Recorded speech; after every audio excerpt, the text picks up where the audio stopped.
slime villain, turning him into little more than chunks of goo along the alley walls and the buildings behind it. The bystanders were kept from joining the villain thanks to Mount Lady blocking the wind with her own arms. For a full minute, a whirlwind of pure power, towering over all the buildings in the area, whipped around the boys and hero, sucking out the oxygen that fueled the nearby flames, only to vanish as suddenly as it began.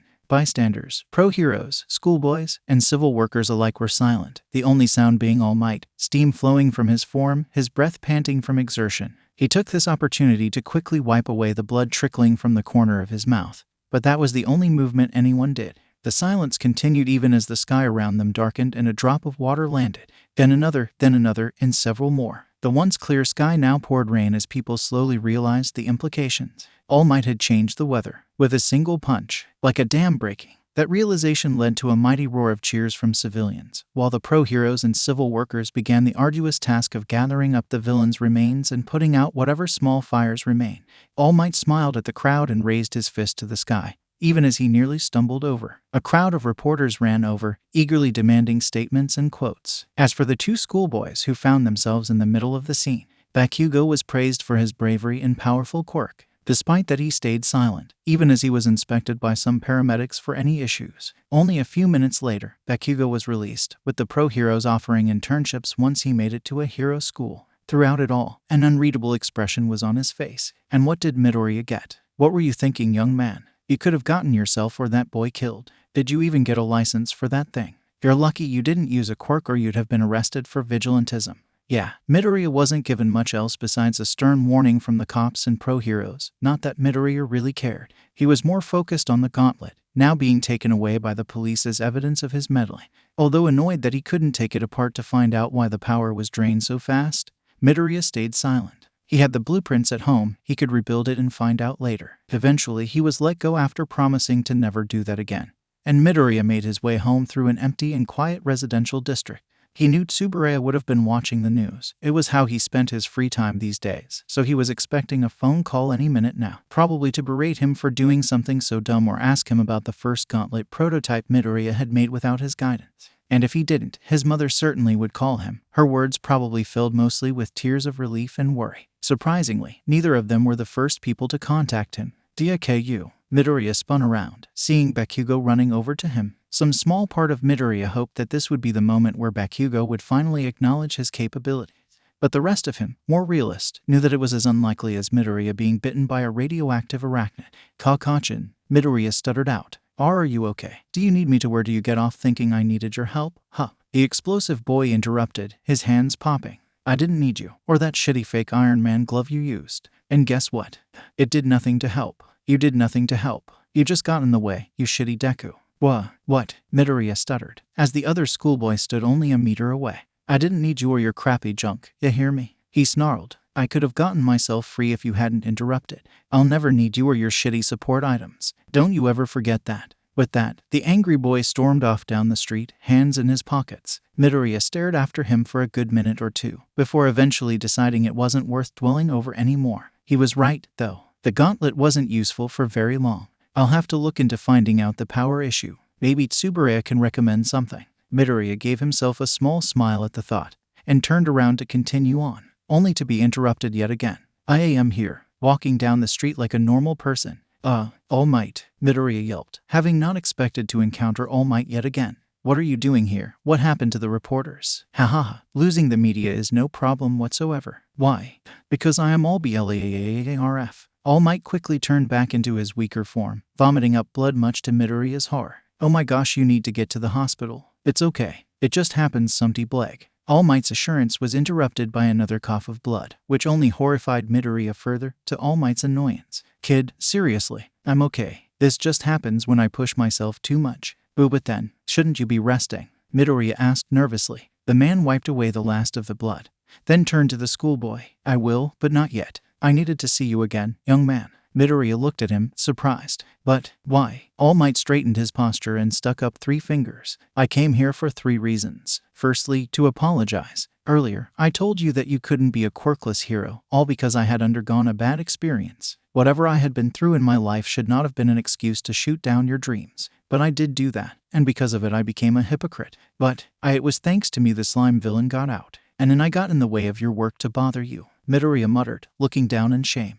And the second reason I came here was to thank you. Midoriya's head shot up fast. Thank me, Midoriya whispered out in shock. Earlier today, you told me how everyone else would underestimate your abilities and skill, and that no one else believed in you. But while everyone else was too scared or occupied to do anything, you ran ahead, armed with little more than homemade gadgets and sheer determination. All Might proclaimed, "Your actions reminded me that heroes aren't born from power, but from heart and drive. Had we not met earlier, I would not have realized what was staring at everyone in the face. What I saw inspired me to act, to push myself to save you. Where others saw foolishness or stupidity, I saw a spark." The man exclaimed. A spark?" Midoriya asked, eyes slowly widening with cautious hope. "Yes, a spark that made your legs move without thought, that gave you a drive to save that young boy. Nearly every great hero has a similar story of their legs moving without thought, without regard to the consequences, only that someone needed help." Midoriya's head fell, tears in his eyes. His world was blocked out, as the memory of moving without thought, only instinct, came to him. "I thought so," All Might said softly, a small smile gracing his gaunt features. Midoriya could only nod in response, so All Might continued.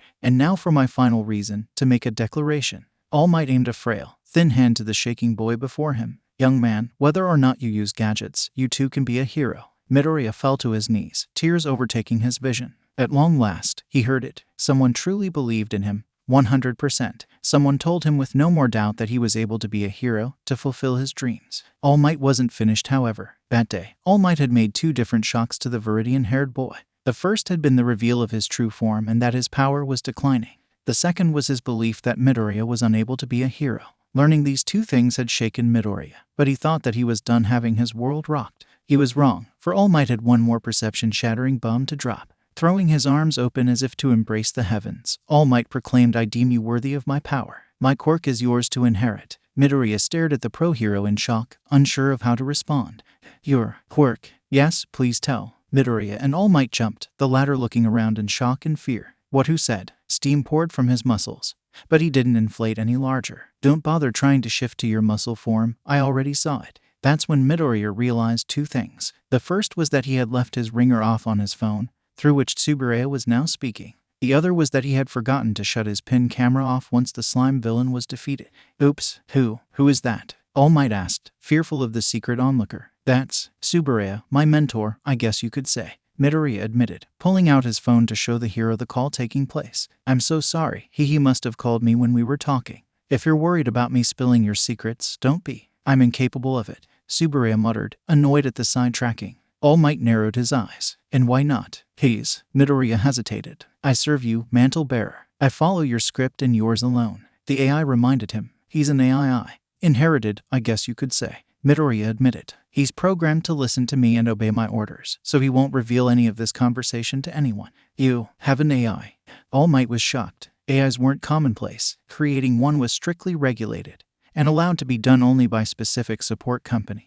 And said AI's capabilities were limited to prevent one from following in the footsteps of the omnicidal robot Ultron.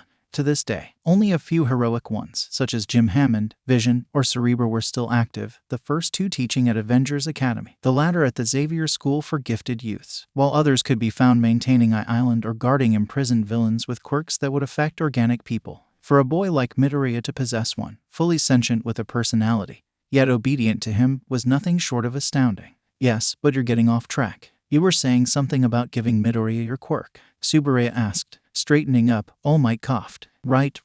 I suppose you have a right to know as well, being Midoriya's mentor. I should make it clear that I'm not going to force anything onto Midoriya.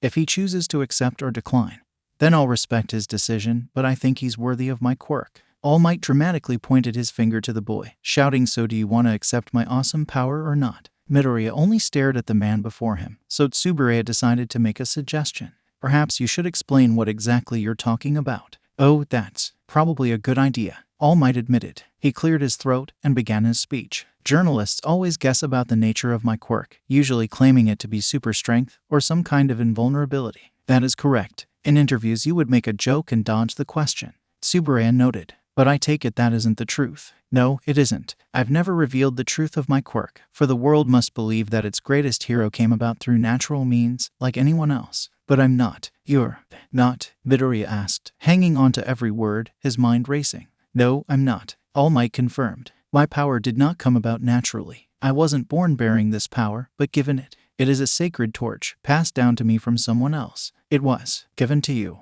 Midoriya was in shock. For the 4th time today his worldview had come crashing down. That's impossible." But it is, and I can give you my power, for I believe you are worthy of inheriting it. Hold on, this is a lot to process, Midoriya began, before throwing open the floodgates with a long stream of words detailing how the internet and world at large had constantly theorized about All Might's power. Wow, it was considered one of the great wonders of the modern world. Why, such a thing had been unheard of, since power was meant to be unique to each individual.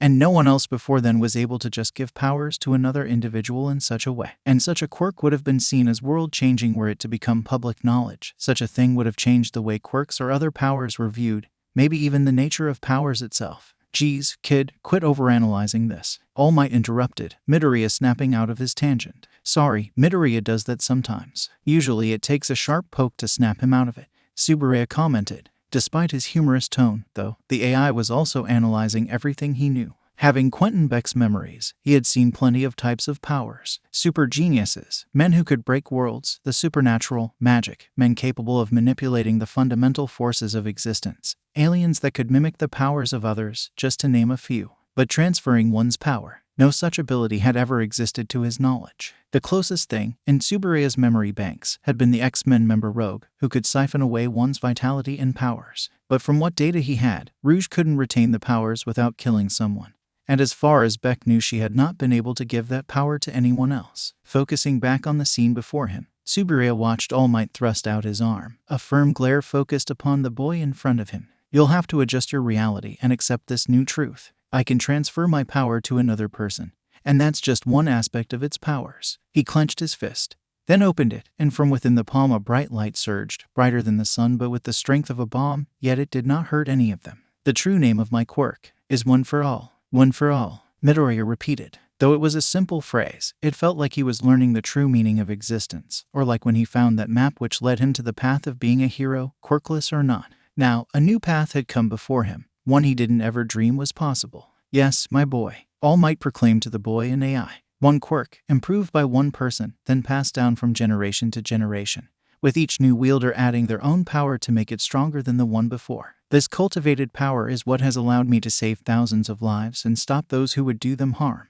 The truth behind my strength. But why would you choose me to give me a gift like that? What if I can't live up to it? Midoriya asked. I've been on a long search for a worthy successor. But then, I watched you jump into action without hesitation to save that boy, even while others stood idly by. All Might looked down at the boy. You may be a quirkless fanboy with homemade gadgets, but you tried to save him anyways. You acted like a hero. Midoriya could feel himself tear up again. To hear All Might reaffirm his belief in him, despite all the trouble that day, meant so much to him that he just couldn't help himself. All Might chuckled at the sight. Seriously, kid, you've got to stop crying so much if you want this quirk, All Might said, but looked at him with a smile, certain the boy would immediately respond. If I may interject, Midoriya looked at Tsuburaya. Well, what's wrong? I feel the need to remind you of the theme of your gadgets and support items, Tsuburaya said, subtly gesturing towards the muscle-bound hero. Midoriya understood. He trusted All Might, but he knew that some people would be reluctant to trust anyone associated with villains.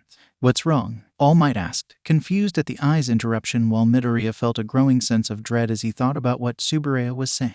The inheritance from which Midoriya obtained me came with the condition that Midoriya would honor the legacy of the man who created me. That man wasn't a super strong one, so he relied on gadgets and technology to keep up with super-powered peers. I see. You think that if Midoriya gains my quirk that voids his inheritance? All Might asked. Why do you think that? If Midoriya were to suddenly gain a quirk, then he'd no longer require the gadgets that I helped him develop. He needs to use the equipment as part of his persona, or else he forfeits his inheritance, and thus the resources at his disposal. My creator was very specific about that part, Tsuburaya explained solemnly. Well, wait, is that true? Midoriya asked. Quirk or no quirk, Midoriya had worked hard with Tsuburaya for years. He wasn't going to throw it all away just because he had a quirk. He had made a promise. But if Tsuburaya thought that this violated the agreement, oh, there's no problem, then. What do you mean? Tsuburaya asked. Midoriya looked at All Might, confused. As it stands, Midoriya can't use my quirk as he is now. All Might began, only for Midoriya to interrupt tearfully. Oh, but you said I was worthy. Geez, kid, calm down. I was talking about your body. All Might explained. That quieted Midoriya, so All Might continued. My quirk holds the power of 7 other people in it, 8 once you take it. The combined strength of all that power swimming around could ravage an unprepared body. Imagine a single party balloon trying to hold an entire tank of helium, or your limbs shooting off like rockets. Midoriya promptly did, and screamed in horror. Seriously, horrifying, but how is that relevant? Tsuburaya asked. All Might didn't like how dismissive the AI was towards the idea of Midoriya exploding, but continued. To safely contain my power, you're going to have to build up your body's muscles to a certain point. But even then you'd have so much power that you probably won't be able to safely control it at first. A single punch would probably shatter your arm from the backlash alone. Swallowing down the bile that came from that mental image, Midoriya quickly latched onto what All Might was suggesting. I get it. Until I can learn to safely use my power, I'll have to rely on gadgets to supplement my combat and rescue missions. And the illusions could help me get into the right position to use my power. And even if my limbs are damaged, I could use the gadgets as cover to escape. Precisely, All Might said. Plenty of pro heroes use support items to help them out with any problems their quirks might have. Also, it would be better if you don't model yourself too much after me. Seeing their confused looks, All Might suddenly froze. He nearly let something important slip. So thinking quickly, he explained part of his reasoning, stumbling over his words a bit. It's just that, if some people notice your power is like mine, they'll start questioning why that is and might look into it. And if word gets out that the world's strongest quirk can be given away, chaos and villains scrambling for that quirk, Midoriya realized with a shudder. The reasoning is sound. Subaraya spoke up after a minute of silence. The gadgets and suit will act as support, your power used for direct combat, and the costume will distract people from questioning the source of his new quirk. I find this to be a beneficial arrangement, and within the parameters my creator set, and thus acceptable. Perfect. So with that all taken care of, All Might turned to Midoriya. Do you accept this power as your own? Midoriya stood up, a smile on his face. I do. I'll use your power, and that of Mysterio's, to become a hero. No reluctance. I knew you would be like that. Fanbo, wait, did you say Mysterio? All Might asked. Midoriya froze up again while Subaraya just sighed in exasperation. So, yeah, Midoriya admitting that the source of his inheritance was a pre-quirk era villain was probably not the best way to gain All Might's trust. That's why, to show All Might that he wasn't going to be a villain, Midoriya offered to take him to the studio the next day so he could see what Midoriya was working on. He would have taken him there that night, but the sun was already setting, and 𝐀𝐦 Midoriya had waited for her son long enough. So the boy and All Might exchanged numbers, the latter revealing his real name as Yagi Toshinori, and parted ways for the night. The next day saw Midoriya waiting outside the DVD store, hands in his pockets. As he had expected, his mom had been worried out of her mind, and it took 10 minutes of apologies and promises to never be so reckless again before she calmed down enough to let him out of her sight. She asked why he hadn't come home yet, which led to Midoriya having to tell a white lie that the police had kept him longer than expected. Midoriya had another chance to tell his mom about Subaraya, about the studio, about the source of his amazing gadgets, but he couldn't. It wasn't brought up often, but Japan wasn't friendly to families related to supervillains. Midoriya had remembered this one kid in his class some years before, Mero, who had been popular with his classmates, especially Bakugo because of his own powerful quirk, until a rumor started that his uncle had been a villain. The rumor had spread like wildfire, and within a month the boy's popularity plummeted. His friends had ditched him, no one wanted him at their table during lunch. Bakugo had openly called him out on it in public, which only made things worse for the boy. Eventually things got so bad that he had to be transferred to another school. The worst part was that Midoriya was certain that the rumor was false, or a mistake, but that didn't change how others had treated Mero. Midoriya loved his mother, but even she had warned Midoriya to keep his distance from Mero, even though Midoriya was certain that he wasn't a villain, even if his uncle had been. So every time he thought of telling her the source of his gadgets, he couldn't help but see his mom, begging him for it to not be true. Once, he had a nightmare that she kicked him out onto the street when she had discovered it. He knew his mom loved him, but that didn't change his fears. Hopefully, if things turned out well with All Might, Midoriya could finally muster up the courage. You've got that look on your face again, Midoriya-kun. Midoriya looked up, a small smile on his face. The old woman, the same one from years ago, was there again, dressed in her yellow kimono and calmly eating a bento bun while wrapped in a thick blanket, a worn duffel bag behind her. Hello, Miss Yashida-san. Are the blankets warm enough? The weather's been getting colder in this area, Midoriya asked kindly. Once Midoriya had become a regular to the area, the people there had warmed up to him, especially since he began bringing them old clothes and the occasional bit of non-packaged food and toiletries. Though only if they requested it, Midoriya would have done more, but they all assured him they could take care of themselves. Oh yes, they'll work quite well, she said, but her expression shifted to a more serious one. But don't change the subject. Sorry, ma'am, Midoriya apologized. I was just thinking about telling my mom about. Well, he looked back at the DVD store. As far as Midoriya knew, none of the bureaucramen in the area knew what was inside. Subaraya had assured him that he'd have known if anyone unauthorized had gone inside. Your little workshop, yes, she asked, a small smile on her face. Why, yeah, Midoriya admitted. It's just, I don't know if she'd approve of what I keep in there. And she worries about me constantly. I don't want her to think that I'm some kind of delinquent, Miss Yashida asked, Midoriya nodding. I think you're overthinking this. Perhaps she'll be upset with whatever you show her, but chances are she'll be happy knowing that you do have a plan to become a hero. But I think the best way to expose her to this is to ease her into it. Start small, perhaps show her that friend you mentioned, Suburaya, Obasan, Midoriya tentatively corrected. The woman was kind, but something told him that she was one you should show respect to at all times. Maybe it was her rambling stories of being a Yakuza princess, or just the wild look she'd get when excited. But no matter what, she was one you didn't ignore or insult. Not unless you wanted trouble. But maybe you're right. I'm always right, Greenie, she exclaimed with a cocky smirk. Their conversation would have continued, but at that point Toshinori Yagi, wearing similar clothes as the previous day, had appeared. Before he could say anything, Miss Yashida spoke up. If you're looking for Ikagawashi, he's the next street down in the alley by the adult store. Excuse me, Toshinori asked, confused. Oh, no, Mr. Yaga's here to, evaluate my workspace, Midoriya rapidly explained, hoping that his idol wouldn't be insulted once he realized what the old woman had insinuated.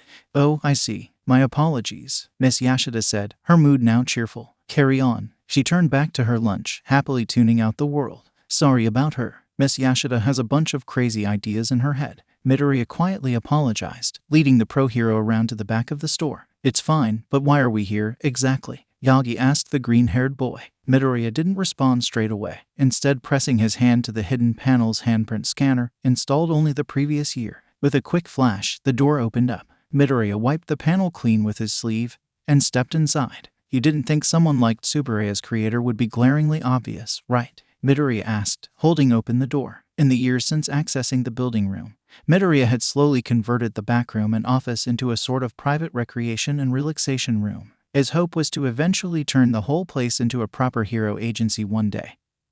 Hopefully boost the local economy, but for now he was content with a simple private hideaway. Given his reputation, Yagi admitted as he stepped in, shutting the door behind him, the door automatically locking itself. Wait until you see the studio, Midoriya said with a smirk, going to the shelf of DVDs. Pulling down Get Smart opened up the door to the secret staircase. Midoriya smiled at All Might's dumbfounded expression. I know, cliché, but it has a charm to it. Yagi chuckled and followed him downstairs. Reaching the door, Midoriya answered the 3 questions and finally entered the studio. Yagi stepped in, his sunken eyes wide in amazement. The studio hadn't changed very much over the years. Aside from there being less dust and tarps, the biggest differences were the workbench and art station. Adorning the former were blueprints for Mysterio's suits, schematics for his gauntlets, and various chemical formulas to improve upon the gases and latex substances Midoriya would one day be using. Upon the latter were sketches and notes, each one depicting either a pro hero or some kind of fantastical monster to be used in an illusion. Notes about the minute details of each hero surrounded the drawings. Materials, movement, quirk and support item observations, even their posture and personality. Close by, crumbled up wads of paper in a small trash can were overflowing onto the floor, likely from scrapped ideas or rejected monsters. Off to the side, near an express elevator, were a few crates, each one bearing a vaguely familiar logo of a stylized W, M, and H with a circle and diamond in the center. Said crates being loaded onto the service elevator by robotic copies of Fourth Kind, Colossus, and Endeavor. Yagi blinked, but continued on. Logo for Wondrous Might and Heroism artwork by me at DeviantArt. Not far from the strange site was a table, with hologram emitters projecting an office building, with people in either gray, blue, yellow, or red, with a single green figure on the bottom. What is all this? Yagi asked, picking up a model of Gigan sitting upon a model cityscape. Methods for which Midoriya shall be an illusion hero, Suburaya said, a hologram depicting an older man in a brown suit with a silver goatee and mustache appearing in a teleporting in effect Midoriya was pretty sure came from the original Star Trek. Since being a tech-based illusionist is not as simple as snapping one's fingers, Midoriya has to study the locations he'll potentially be stopping crime at, and plan out the show, you could say. Yagi blinked at the AI, surprised at the appearance of the hologram. So, you're Tsuburaya. In the holographic flesh, Suburaya confirmed with a flamboyant bow. You're quite lucky actually. You're the first person aside from the locals and Midoriya to see me in my Dr. Ludwig Reinhardt avatar. You have more than one form. Why? Yagi asked, a hint of cautious suspicion directed at the AI. We thought that an avatar of Mysterio would send people the wrong impression once we went public, Suburaya explained. Noting that Yagi had not relaxed all that much, he continued, rest assured, I mean neither you or Midoriya any harm. He discovered this lair and has what 𝐴𝐻𝐻 was looking for in a successor, and thus is entitled to everything here, including Beck's fortune, investments, and financial accounts, even if the original money was given away to charity. That last part was grumbled out in annoyance, a glare directed at Midoriya, who crossed his arms and returned the glare. You know I was uncomfortable with using a villain's fortune, even if it was for good. Midoriya looked at Yagi and elaborated. I had 𝗬𝗲𝗡 patent a few support items, based on old villain tech and some of Mysterio's creations, and used the money to fund us legitimately. It didn't feel right to be using money that was originally stolen.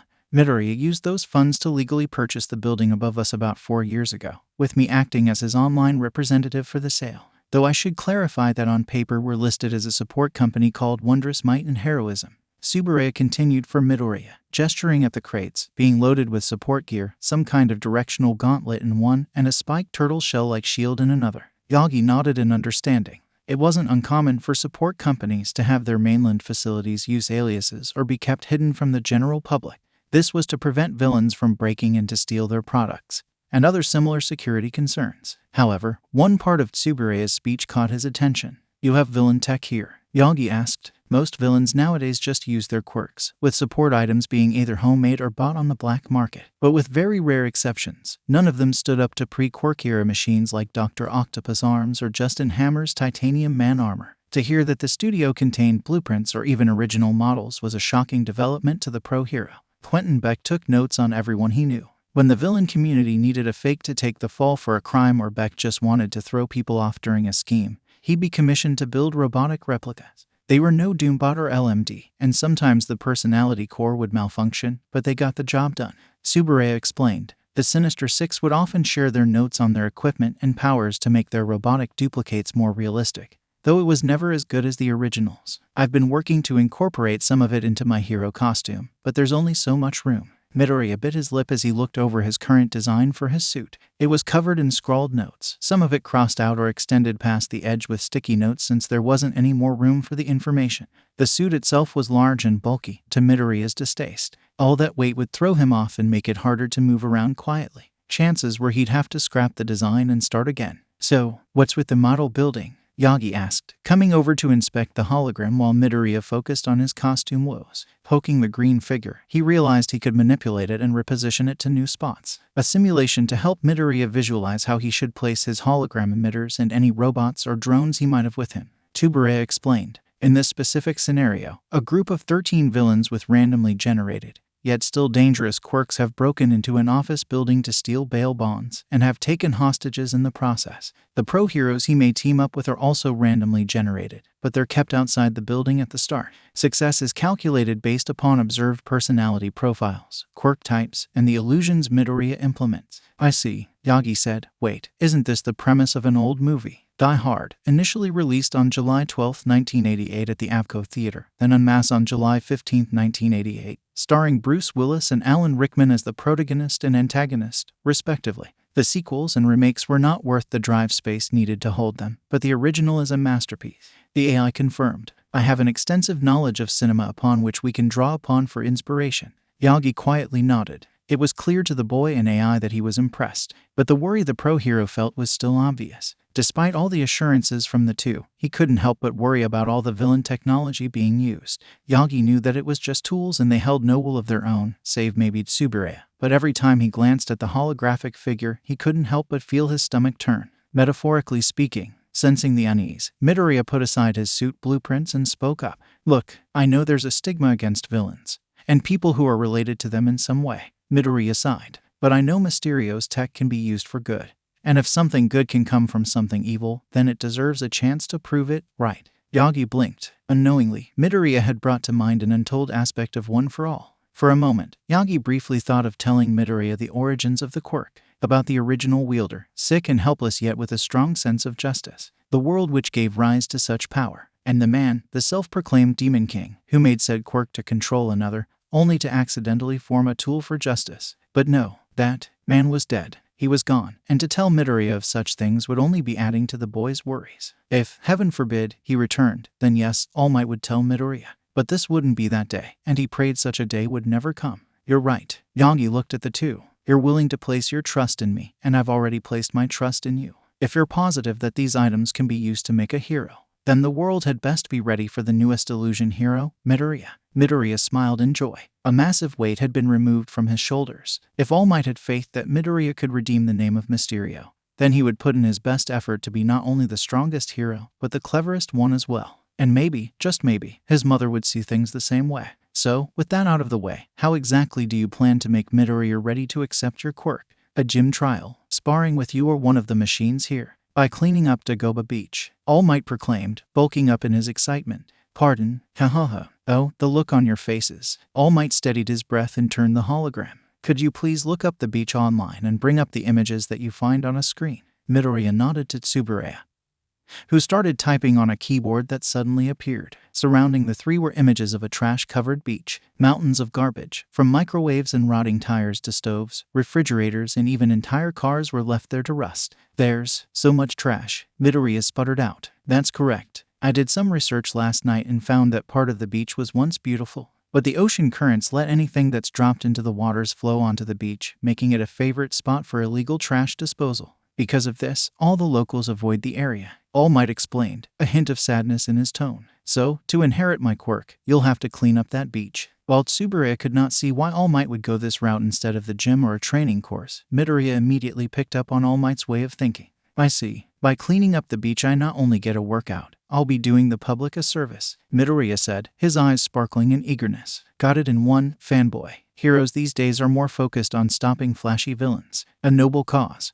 But that's still only a single aspect of being a hero. In the old days, before quirks made powers commonplace, serving the public was what mattered, no matter what form it took. That's true. I recall reading how well people like Captain America or the X-Men focused more on international criminals or terrorists. Every day Spider-Man could be found doing anything from finding stray pets, giving directions to people, or plugging leaks in water towers. 𝗬𝗲𝗧𝗏 noted, most street-level vigilantes and heroes gain public favor by following his example. He's not wrong. I figure that if you clear away this part of the beach. All Might spun his finger around an overhead view of the beach, but nothing happened.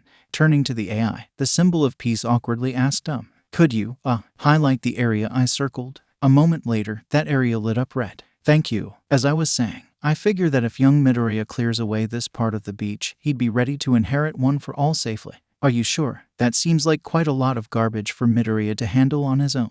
𝗬𝗲𝗧𝗏 muttered, quietly running the numbers in the background. No, he's right. Midoriya spoke up. I want to get into UAS entrance exam, but it's only 10 months away, so I need to get ready fast. They're the best hero school in the country, but also the toughest to get into. And that's why I made this. All Might pulled out a packet of papers. My handy-dandy aim to pass all-American dream plan. Follow this outline, and you'll be ready in no time. Taking the stack, Midoriya looked it over with 𝗬𝗲𝗧𝗏 observing to archive it. It wasn't just workout routines and meal plans, either. Study sessions, rest days, even my sleep is scheduled, Midoriya whispered, just now comprehending the scale of the task he would have to undertake. I'll be honest with you too. This will be a pretty extreme task.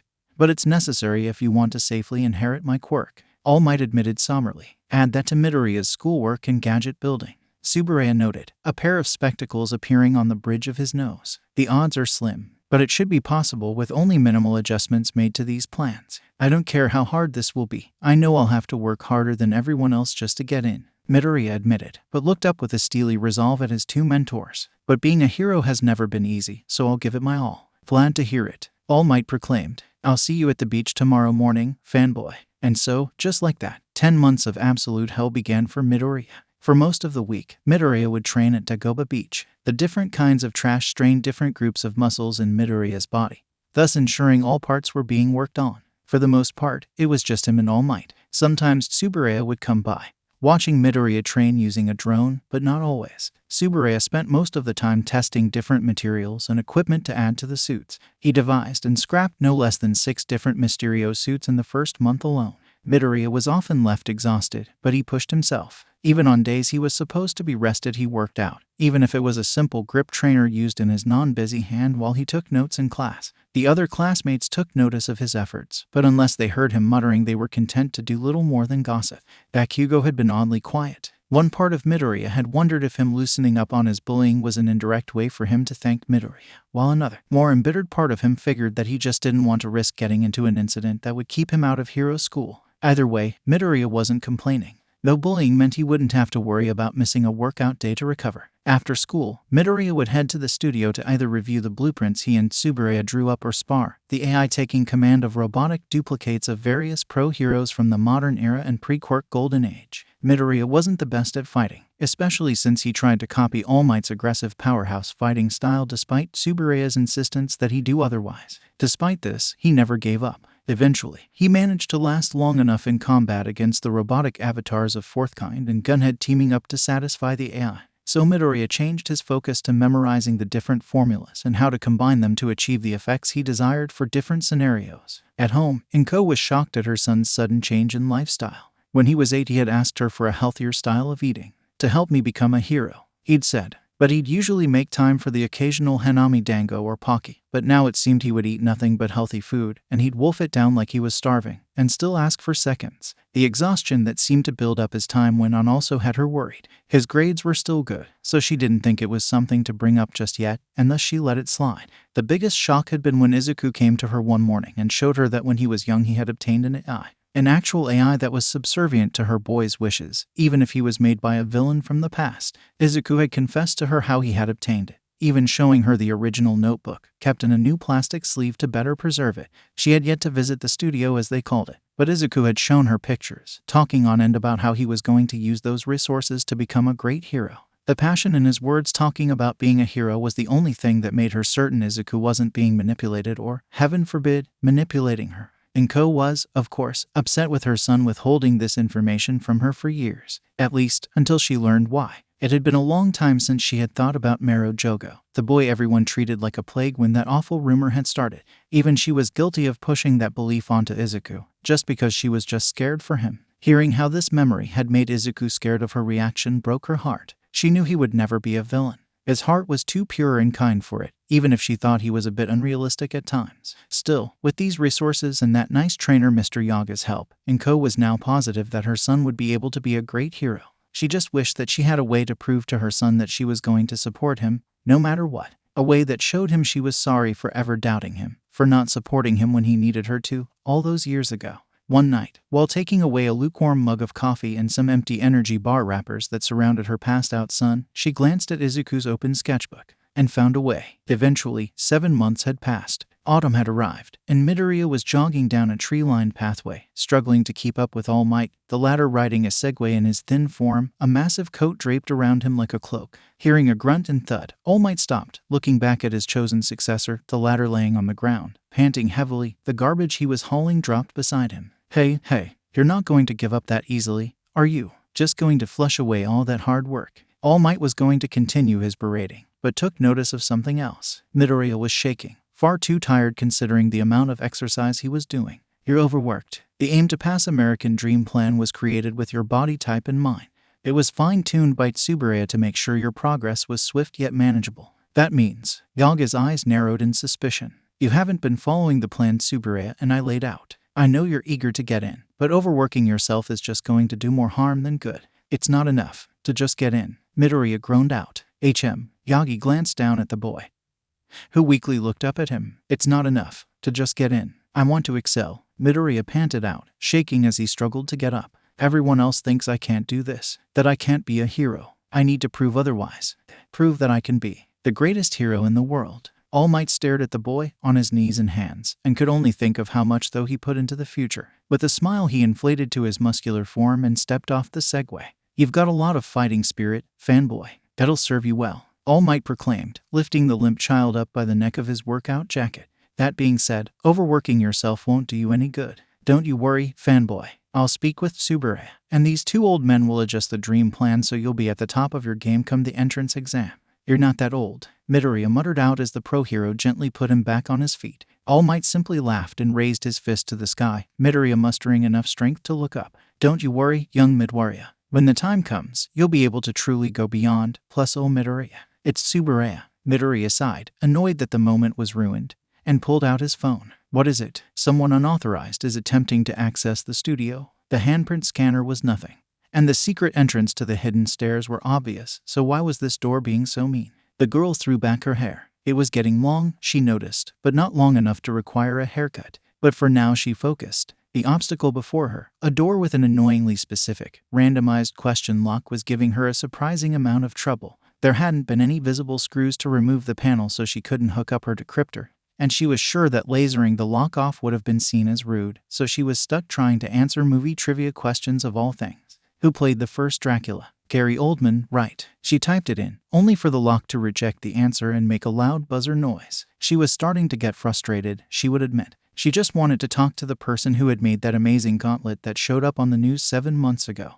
Was that too much to ask? Okay, yeah, maybe looking him up online, learning what school he went to, following him from a distance once he was let out, and breaking into his secret lab was a bit far. But as a fellow genius, she just wanted to share some ideas and maybe team up to build some amazing. Who the heck are you? Spinning around, her smile widened. At last, the one she had come here to see, along with a hologram of an older Englishman and some living skeleton, whatever. The boy she had spent months tracking down was finally in front of her. So caught up in the moment, she said the first thing that came to her mind, which, as always happened due to her excitement, probably was not the most tactful of statements. My name is 𝐬𝐻𝐸𝐬, and I'm here to make babies with you. What? Midoriya shouted. Babies. Midoriya had gone into the human equivalent of the blue screen of death. Who could blame him? He had come to the lab expecting some thugs, or worse, a pro hero, not a teenage girl with pink dreadlocks, yellow crosshairs in her eyes, and a large pair of goggles. Stare only at the goggles. For the love of all might, do not look down. While Midoriya was one to indulge in schadenfreude, he knew now was not the best time, and instead cleared his throat. Well, he made the noise, at least. And by babies you mean gadgets, machines, gizmos, thingamabobs, dingle hoppers, support items, the intruder elaborated on, either not noticing the green-haired boy's distress or just not caring. I saw his amazing device on the news and wanted to share notes. That explanation did slightly calm Midoriya down. Not enough to even begin to relax him, but now he could think clearly without images appearing in his head. Perhaps we should discuss this upstairs, Midoriya suggested. Midoriya was immediately in agreement, but a quick sniff made him rethink his eagerness. Actually, mind waiting while I shower off real quick? I'm fine with waiting, May agreed, pushing past Midoriya and going upstairs as if it was normal for her to break into a private building and talk to the owner and their AIs. With little other choice, Yagi followed her. Midoriya shut off his projection, and Midoriya went to the studio's shower room. Before he could even begin getting undressed, a shocking thought had entered his head. Holy crap, I talked to a girl. Settling down on a couch in the back rooms, May pulled out one of her inventions and began fiddling with it, humming a tuneless noise as she worked. Rising from the ground in a zombie-like state, Midoriya shuffled towards May with a snarl. Although aside from a quick glance upwards, she didn't really seem to care about the walking corpse. Toshinori, already used to Midoriya's penchant for theatrics, got to work picking up the DVDs May had thrown aside while attempting to enter the hidden staircase. Seeing the general lack of a reaction, Midoriya tried a more standardized approach. I think introductions are in order. That's Mr. Toshinori, Izuku Midoriya's personal trainer, and my name is Midoriya. May I ask how exactly you found this location? Midoriya asked, restoring his avatar to a proper human form. Little did he know of the avalanche he'd be experiencing in only a moment. Nice entrance. Did Greeny design that intro animation? Oh, wait, you asked me a question. Well, after Greeny showed off his neat smoke gauntlet and glasses in that villain attack, I just knew I had to see him. So I spent a few months writing up an algorithm to track his online profile down. But that didn't work, so I had it check the schools in the area, and 2 months ago it found him. So I tried to get his attention, but he was always in a hurry, so I couldn't get to him in time before he got home. Since it's super rude to bother people at home, I decided to try and find him somewhere else. So I followed him for a few weeks, but still wasn't able to catch him. Then I realized he was intentionally being confusing, most likely to hide his lab, so I rewrote my algorithm to instead track the trains and streets he used.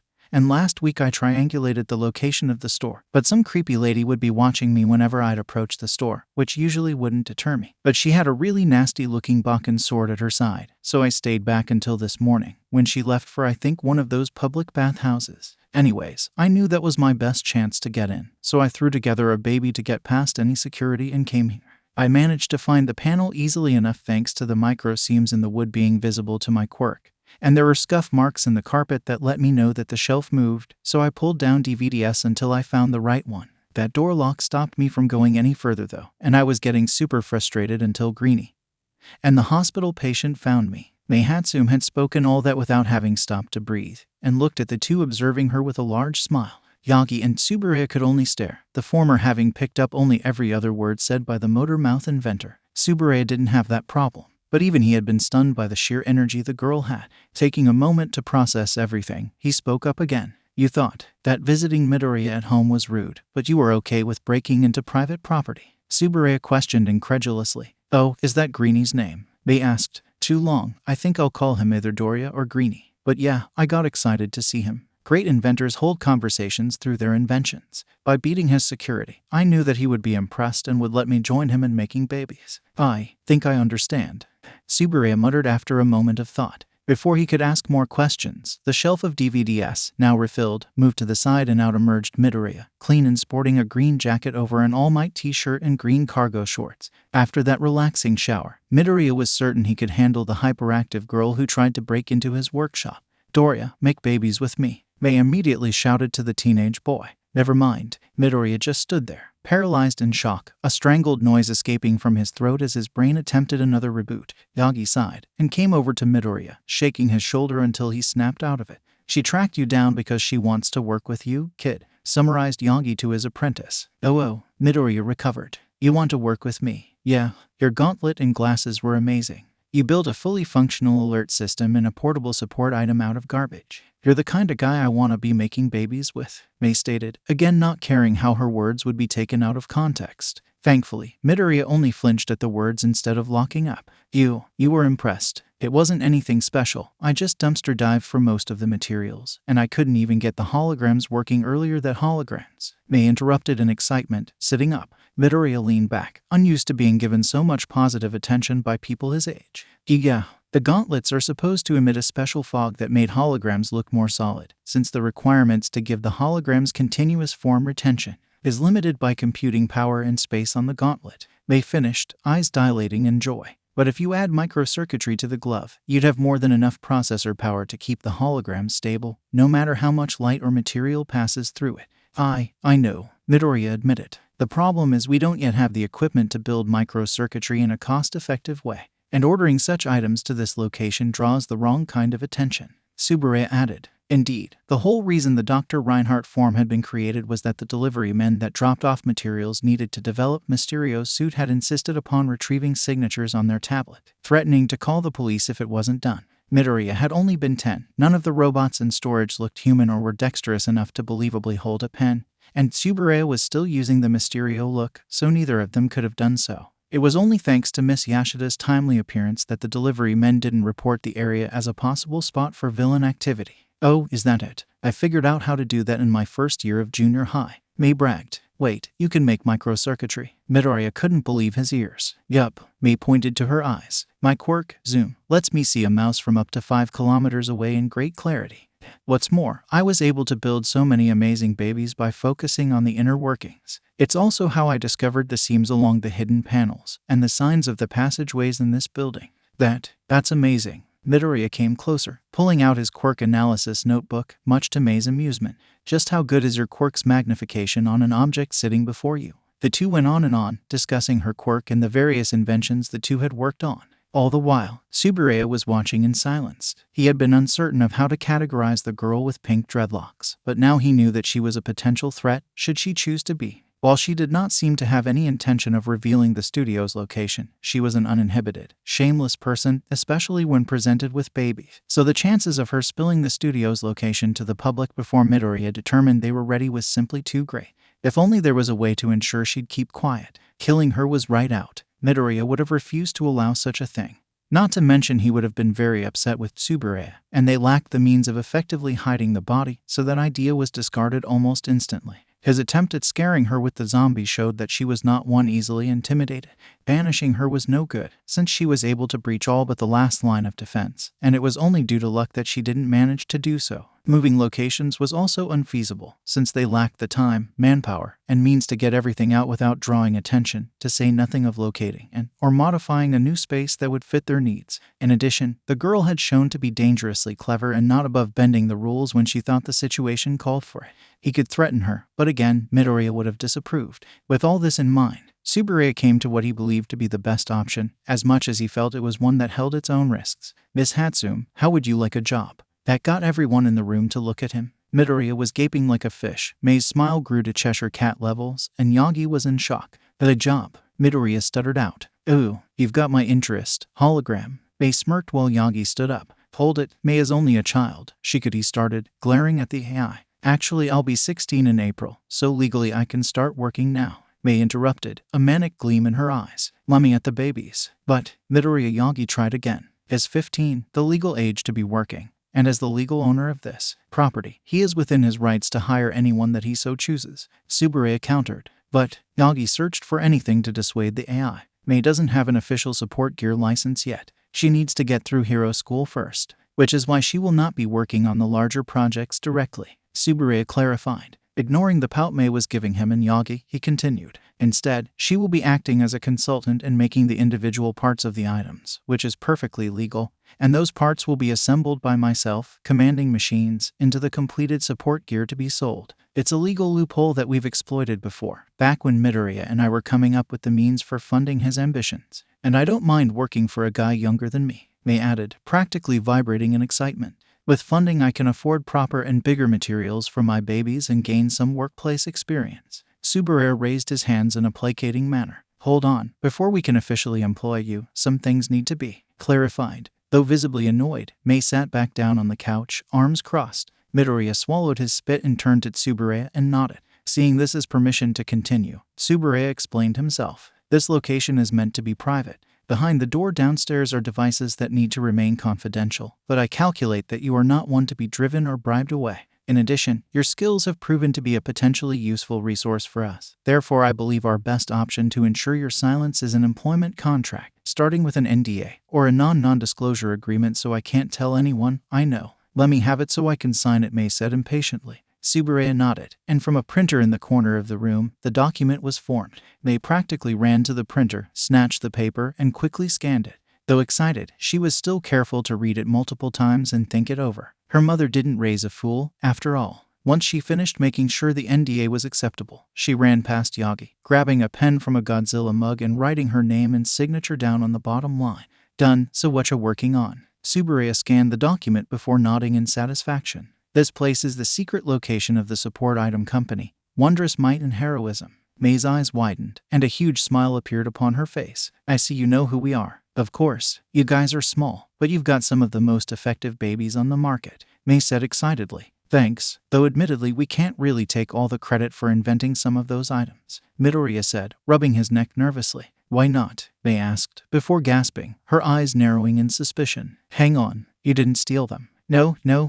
Midoriya immediately threw his hands up, panicking. It's just that the inventions we sold are either copies of, or derived from non-patented technology used by pre-Quirk era villains, 𝗂𝗵𝗲 calmly explained, a holographic cloud of smoke surrounding him until he was standing before the three in his original Mysterio avatar. May's jaw dropped as he continued. This technology was unclaimed and out of public usage, thus within our legal right to use as we saw fit, including to allow the new Mysterio to be a hero. May fell silent, her jaw closed. It seemed that for once she had been rendered silent. Not wanting her to get the wrong idea, Midoriya quietly spoke up. I know the rep that people related to villains get, so if this makes you uncomfortable, then we can. Are you kidding? Everyone jumped back as May leapt up, the fire of eagerness within her eyes. A reputation for taking the babies of Badass and reworking them to be used by the heroes of tomorrow. Standing on the couch, she threw her fist into the air and proclaimed to the shocked trio, this company's rep will garner so much attention, I bet that it'll become legendary. So, you mean? Midoriya asked. I'm on board, new Mysterio. May pointed to him. We're gonna be so famous, or infamous. Either way, people will notice us and our babies. I just want to know when we'll go public. Midoriya fell silent, silently debating, before coming to a decision. The UA Sport Festival. Everyone will be watching, and people will see that we're not afraid of salvaging villain tech to build a better tomorrow. Oh, thinking of attending UA too. Me too. It cannot possibly get any more perfect. May turned to the AI, who was still in shock at how unbothered May was. Draw up an employment contract. And I promise you my babies will give us all the attention we could ever want. And thus, an unexpected, but welcome new member had been added to Team Mysterio. 𝗂𝗵𝗲 got to work on a contract, promising May full rights to her creations despite being an open hire, so she was free to go to any other business that caught her eye or start up her own business. May said that it was unlikely that she would leave Wondrous Might and Heroism for another, but accepted the terms. She began work that very day. Within a week, she had solved many of Midoriya's suit's problems, and suggested new additions to the items. In a month, she and 𝗂𝗵𝗲 built the skeleton of Midoriya's costume. She spent her free time tinkering and experimenting in the workshop, though she had to be moved to a side room after one of her babies, a modified best version of the Scorcher's armor, nearly set a Mysterio costume on fire. It was only a few days before the UA entrance exams. Toshinori drove to the beach in an old pickup truck, Subaru's drone in the truck's bed. The two were expecting Midoriya to be hard at work, clearing away one of the few piles of appliances that were left. Instead, as they pulled in, they heard a scream. Toshinori hurried out as Subaru took to the air, both concerned, but instead they became still, amazement overcoming the two of them. The entire beach had been cleared out. Even outside the designated areas, the scrapped remains of various appliances had been removed. The only sign of it was a tall pile, upon which stood Midoriya, screaming his lungs out to the rising sun, his sweat-covered chest bare for the world to see. He actually did it. Subaru stuttered out, shocked. So shocked that he activated his Dr. Reinhardt hologram just to properly convey his shock, even dramatically throwing off his spectacles in amazement. Holy, stinkin', super crap. Midoriya, limp and exhausted, fell from the pile. Subaru wasn't concerned. As he predicted, only microseconds later, All Might rushed forward and caught the boy, a look of immeasurable pride radiating from his smiling face. You did it, young Midoriya. And with only a few days to spare. I cleared everything in sight. Did I do enough? Indeed you did, Mantle Bearer. Subaru hovered over and generated a hologram of Midoriya from the previous year before generating another one. This is you 10 months ago. And this is you as you are now. While Midoriya wasn't scrawny before he met All Might, his new self, compared to the old version, looked like a small bodybuilder. Clearly chiseled and defined muscles lined the boy's torso and arms, marking the completion of his journey to bearing the strength of All Might's great power. Am I? Midoriya asked the muscle-bound pro-hero. You are, All Might said, gently setting Midoriya down. You are ready to inherit this great legacy, in addition to the other mantle you plan to bear. But, are you sure? I just met you through luck.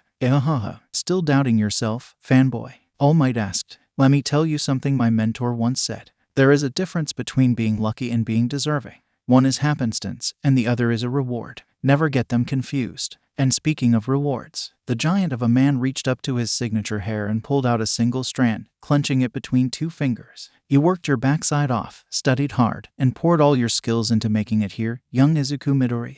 I promise you, you are worthy of this awesome power. Now, All Might leaned to Midoriya, who with tired, quirkless hands, reached forward to claim his prize. Eat this. I think my audio sensors glitched. Did he just tell you to? He did, Midoriya confirmed, looking at the hair in slight horror. Aha, I guess I forgot to mention that you had to eat a bit of my DNA to inherit my quirk. All Might explained sheepishly. Yeah. Why do I have to eat this? Midoriya asked, disgust welling up. All Might rolled his eyes and shoved the strand towards Midoriya's mouth. Well, it was either this or I spat in your mouth. Now eat. WAGH. The next few seconds were blocked from Tsubureya's memory by his own choice, but when his vision was restored, a thoroughly unhappy-looking Midoriya was covering his mouth and All Might was looking down at him. It tasted like hair gel and regret. He whimpered out. The next few minutes were spent with All Might loading his truck with all the trash it could carry, since some of the junk pile was too big for his one truck to haul on its own. Midoriya, meanwhile, decided to clean himself off in the beach's nearby shower stalls. After exiting the showers, while putting his shoes on, something occurred to Midoriya that he had been wondering about, but never got the courage to ask. Hey All Might, if I have your quirk now, what does that mean for you? That is a good question. Does that mean you are unable to be a hero now? Subaru asked. Midoriya immediately began to tear up in horror at the implications. Before the waterworks, unrelated to the shower, could begin, All Might deflated to his weaker form and held up his hands placatingly. Calm down. I'm not out of the game yet. That calmed Midoriya down enough for Yagi to continue. While it's true that I will eventually have to stop being a hero, I do have some residual embers within me, I guess you could say. That'll be enough for me to continue heroing for 2 years, maybe even 3 if I don't push myself. But that means it's my fault, you Midoriya whimpered out before All Might pointed at him. None of that, Midoriya, he shouted. This was going to happen whether or not I had found a successor. Truth be told, I should have retired after my injury. But now I can rest easy knowing that the next symbol of peace has been found and hatched. Does this mean we're going to start work on my quirk? Midoriya asked, brushing aside All Might's choice in words. Well, once the hair finishes digesting in 3 hours, yeah. Yagi explained, Midoriya shuddering at the memory of the experience. Turning to the stairs out of the beach, Yagi continued, Subaru and I ordered some equipment we can use to help you gauge the full output of your power, and we had May clear up the front of the store to act as a training area. What did you tell her it was for? Midoriya asked, following behind his flesh and blood mentor. May was a part of WMH, yes, but she was not made privy to who Yagi truly was, or that Midoriya had been quirkless the whole time he had known her. When she had asked about his quirk, Midoriya said that he had anxieties about using it. She didn't appear to believe him, but for once, respected his desire for privacy. We said that you experienced a quirk awakening, and that you were concerned with how it would affect your support items. 𝐬𝐲𝐬 explained, dismissing the hologram while the drone folded itself up for Midoriya to carry in his lap. Since we need to see how your equipment would handle the quirk anyways, it seemed like a reasonable explanation. Yeah, I can see that, Midoriya admitted as he climbed into the truck. So, since May is probably going to be there, I should probably ask how to use one for all now. Good idea, Yagi agreed, before remembering something. Oh, real quick, let me send a message first. He pulled out his phone and dialed a number. Midoriya sat in the passenger seat and wondered who All Might would have been calling. Sir Night-Eye, maybe? No, not likely. They had a falling out years prior. Maybe it's All Might's own mentor, or a previous one for all user. It'd make the most sense, since they had experience using it, even if it's gone from their bodies. Okay, good. I'll see you there. Hanging up, Yagi turned to Midoriya, who stopped his mental tangent. 𝐀𝐦 will meet us above the studio, in the testing area. Who's that? Midoriya asked. The nurse at UA. You probably know her, as All Might began. A youthful heroine, recovery girl. Midoriya finished, excitedly. Wait, does she know about One for All? Yeah, she helped me out when I first got it, and also was involved in the surgery following my injury. Yagi explained. Since her quirk immediately heals most injuries, she's our best bet to handle any accidents that might come from using One for All. So, how do I use it? Midoriya asked. Yagi raised his left fist. Well, you clench your buttocks tight. What? Midoriya yelped. And yell smash from the bottom of your heart. Yagi stuck his arm out the window of his truck to punctuate his statement. Pulling his arm back into the cabin of the truck, he continued. At least, that's how it works for me. The power manifests itself differently depending on the person. You mentioned months ago that Midoriya would not be able to handle the full output safely. What is the most likely result of this, and how do you plan to rectify it? 𝐬𝐲𝐬, speaking through Midoriya's phone, asked. Well, first Midoriya will have to use the power. That way he can get a feel for how a 100% power-up feels. Then we can work on adjusting his output to something more manageable, Yagi said. Though that means Midoriya will probably end up breaking an arm, which is why you called Recovery Girl to sit in, Midoriya added, though he still looked uneasy at the idea of intentionally breaking an arm, even if it was going to be fixed moments later. Yeah, exactly, Yagi confirmed. Does she know about my inheritance? Midoriya asked. She knows you have an AI in a workshop, but not the source of those items, Yagi assured the boy, who visibly relaxed in his seat. 3 hours and a few trips to the junkyard later, they reached the studio, Toshinori parking his truck close by. While he fed the parking meter, Midoriya climbed out, 𝐬𝐲𝐬's drone under his arm. Morning, Midoriya, Miss Yashida called from her favorite spot, eating a bit of tempura shrimp in a styrofoam container. Morning, Obasan, Midoriya cheerfully called out. Listen, I'm going to be testing some things here, so don't be concerned if it gets a bit loud. Oh, and if an old lady comes by asking for us, can you direct her around the back? Of course, she said happily. Have fun testing your toys. Come on, kid, Yagi called. Midoriya followed him into the back of the store, then to the front, now cleaned up and remade into an impromptu gym. May was already there, getting a pressure plate hooked up to her homemade laptop. She was so immersed in her work that Midoriya had stepped inside and set down 𝐬𝐲𝐬's drone in its charging station before she finally noticed him. Doria, May greeted the boy happily from her spot while 𝐬𝐲𝐬 appeared as a mummy emerging from a sarcophagus before the bandages fell away to reveal his Dr. Reinhardt avatar. Ignoring the hologram's need for theatrics, May continued. You said you needed help making sure your babies could handle your quirk's new output, right? I got a sudden quirk awakening and gained an increase in power, but now I can't really control it, so I wanted to make sure my support items would be fine. Midoriya nervously lied. If May suspected anything, she gave no indication, just smiling eagerly as she brought over a small box labeled Test Babies. Well, we can't have you breaking your babies. What was your previous output? She asked, getting in real close to the Viridian-haired boy. While Midoriya had gotten somewhat used to the pink-haired genius, he still found himself getting uncomfortable with her at times. Well, a little under 4 billion joules, Yagi stated without hesitation. May turned to him in shock, before immediately running to her laptop to plug in the numbers. Thank you, Midoriya mouthed to his mentor, who just subtly nodded. Midoriya dug into the box, picking out a prototype Mysterio gauntlet. It was a boxy thing, with hidden panels holding small dice-size holocubes and plastic vials of various chemicals used in Mysterio's fog. Sewn into the palm of the golden glove was a flat, eye-shaped pattern hiding an offensive laser and hologram projector. The metal was unpainted and a few wires were exposed, secured by zip-ties, but it functioned and was capable of doing anything that Mysterio would require of it. Besides, they weren't testing the gauntlet's aesthetics. Slipping the gauntlet on, Midoriya activated it, the small plexiglass screen on the back lighting up with statistics and a command menu. Not that Midoriya was going to actually use it. Alrighty, we're all set for the test. Just go to the dummy and punch with all your strength. May called up. Beside her, Tsuburaya focused on the scene before them, ready to record the results. Midoriya nodded, stepping forward. Recalling the stances Tsuburaya showed him, Midoriya raised his arm. A surge of energy poured into his limb, a red glow radiating from the arm itself, and, with a mighty yell of smash, Midoriya punched the dummy-mounted pressure plate. The effect was like a massive cannon firing against a football. The dummy snapped off its secure housing and was sent flying into the back wall, the rubbery material that made up the dummy flattening from the pressure like a cheap toy while the plate itself cracked almost in half. And the Air Force. Had Tsuburaya not accounted for the wind pressure in designing the test, Midoriya's attack would have easily torn not just through the reinforced concrete wall, but at least 5 other walls beyond it before slowing down. Thankfully he had, and instructed May to place several directional tubes with mesh covers on the wall. So instead the wind was channeled up into the air where nothing was damaged save perhaps a few eardrums belonging to some now irate pigeons. Needless to say, May was stunned. Midoriya had said he had a super strength type quirk, but that was like comparing a domesticated kitten to a fully grown tiger. Already her mind began calculating what would need to be done to get the Mysterio suit capable of withstanding the pressure, the materials and possible methods they could use. But her brain skidded to a halt when her laptop showed her just how much power she would have to account for. Holy, her output was just over 231,816,000,000 joules of energy. May shouted excitedly. 231 billion, Midoriya yelped, holding his punching arm, his face contorted in pain. May glanced down at the limb and immediately felt sick. She was no stranger to injuries. When her babies blew up in her face, she would usually treat her own wounds when she could, since hospital trips were both expensive and usually a waste of time.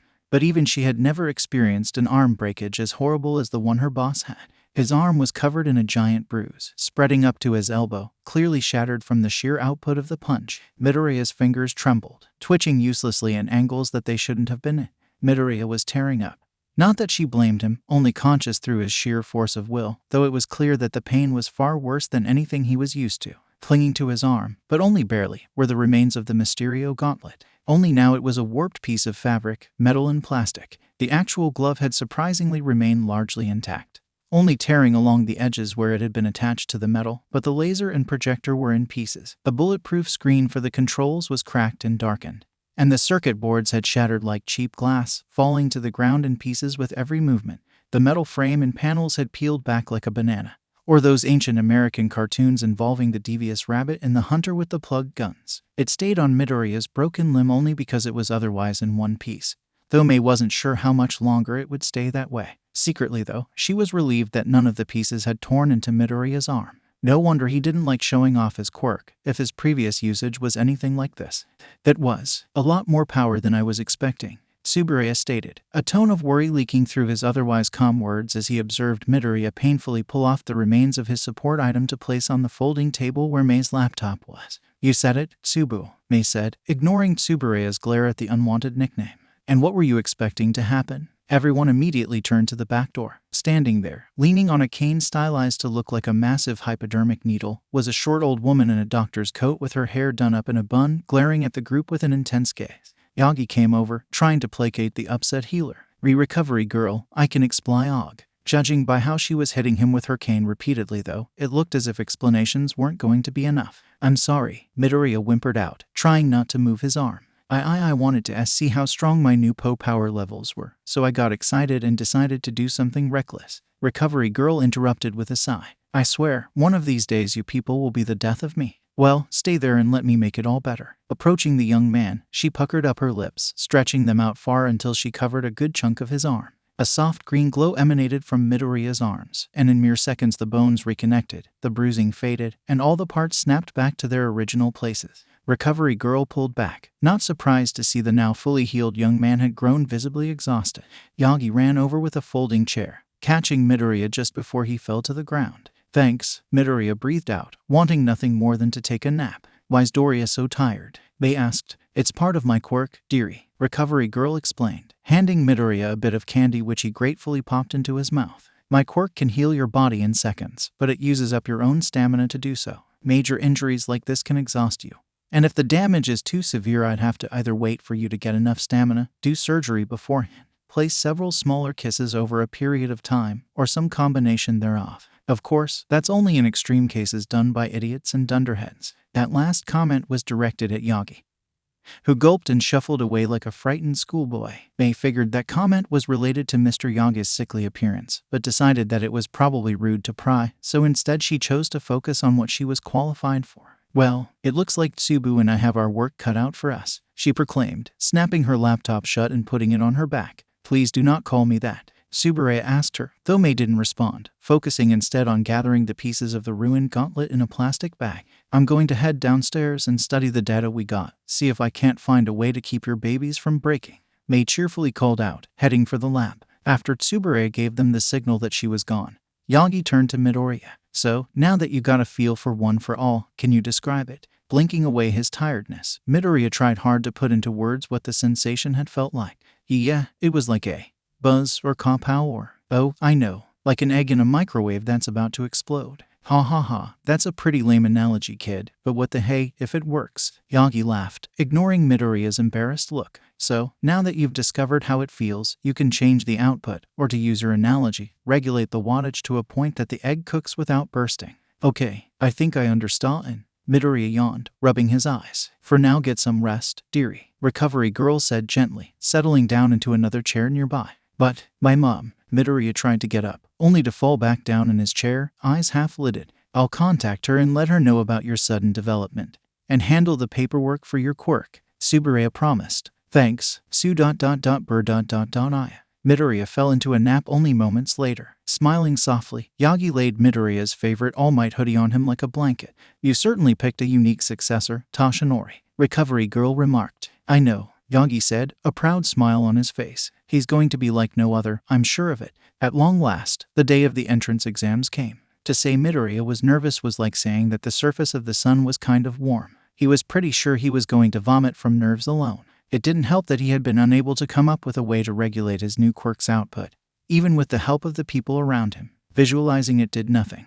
And All Might, for all his efforts, wasn't exactly helpful when he asked. In my case, I had almost no trouble at all. Of course, I was in better shape than you. Also much bigger. His mom had nearly fainted in shock at the video of his quirk in action, though whether it was from the joy of her baby finally manifesting a quirk, horror at the sight of his ruined arm, or some hybrid of the two emotions, Midoriya was unsure. Even when he assured her that it had only been like that for about a minute, she fretted over his arm, checking for any bruises or scarring. Shortly thereafter, she made a large bowl of katsudon to celebrate his emergence, and calmly listened to Midoriya explain, or rather, lie, about how Midoriya had always had a quirk, but that due to the severe backlash, it hadn't emerged sooner for Midoriya's safety, and that his workouts with the retired pro hero 𝐬𝐬 𝐸𝐻𝐸 allowed him to finally unlock it. Recovery Girl had even provided paperwork, including her professional diagnosis, to back the story up, which Midoriya was grateful for, though he still felt bad about lying to his mother. At least now she wouldn't be feeling guilty over his quirklessness. May, meanwhile, was unable to draw up a feasible, or safe, method of keeping the gauntlets intact, but she at least was able to create what she called a way to keep the babies from exploding and being useless. She was supposed to meet him and drop off his completed equipment, but he had been standing at UAS gate for an hour,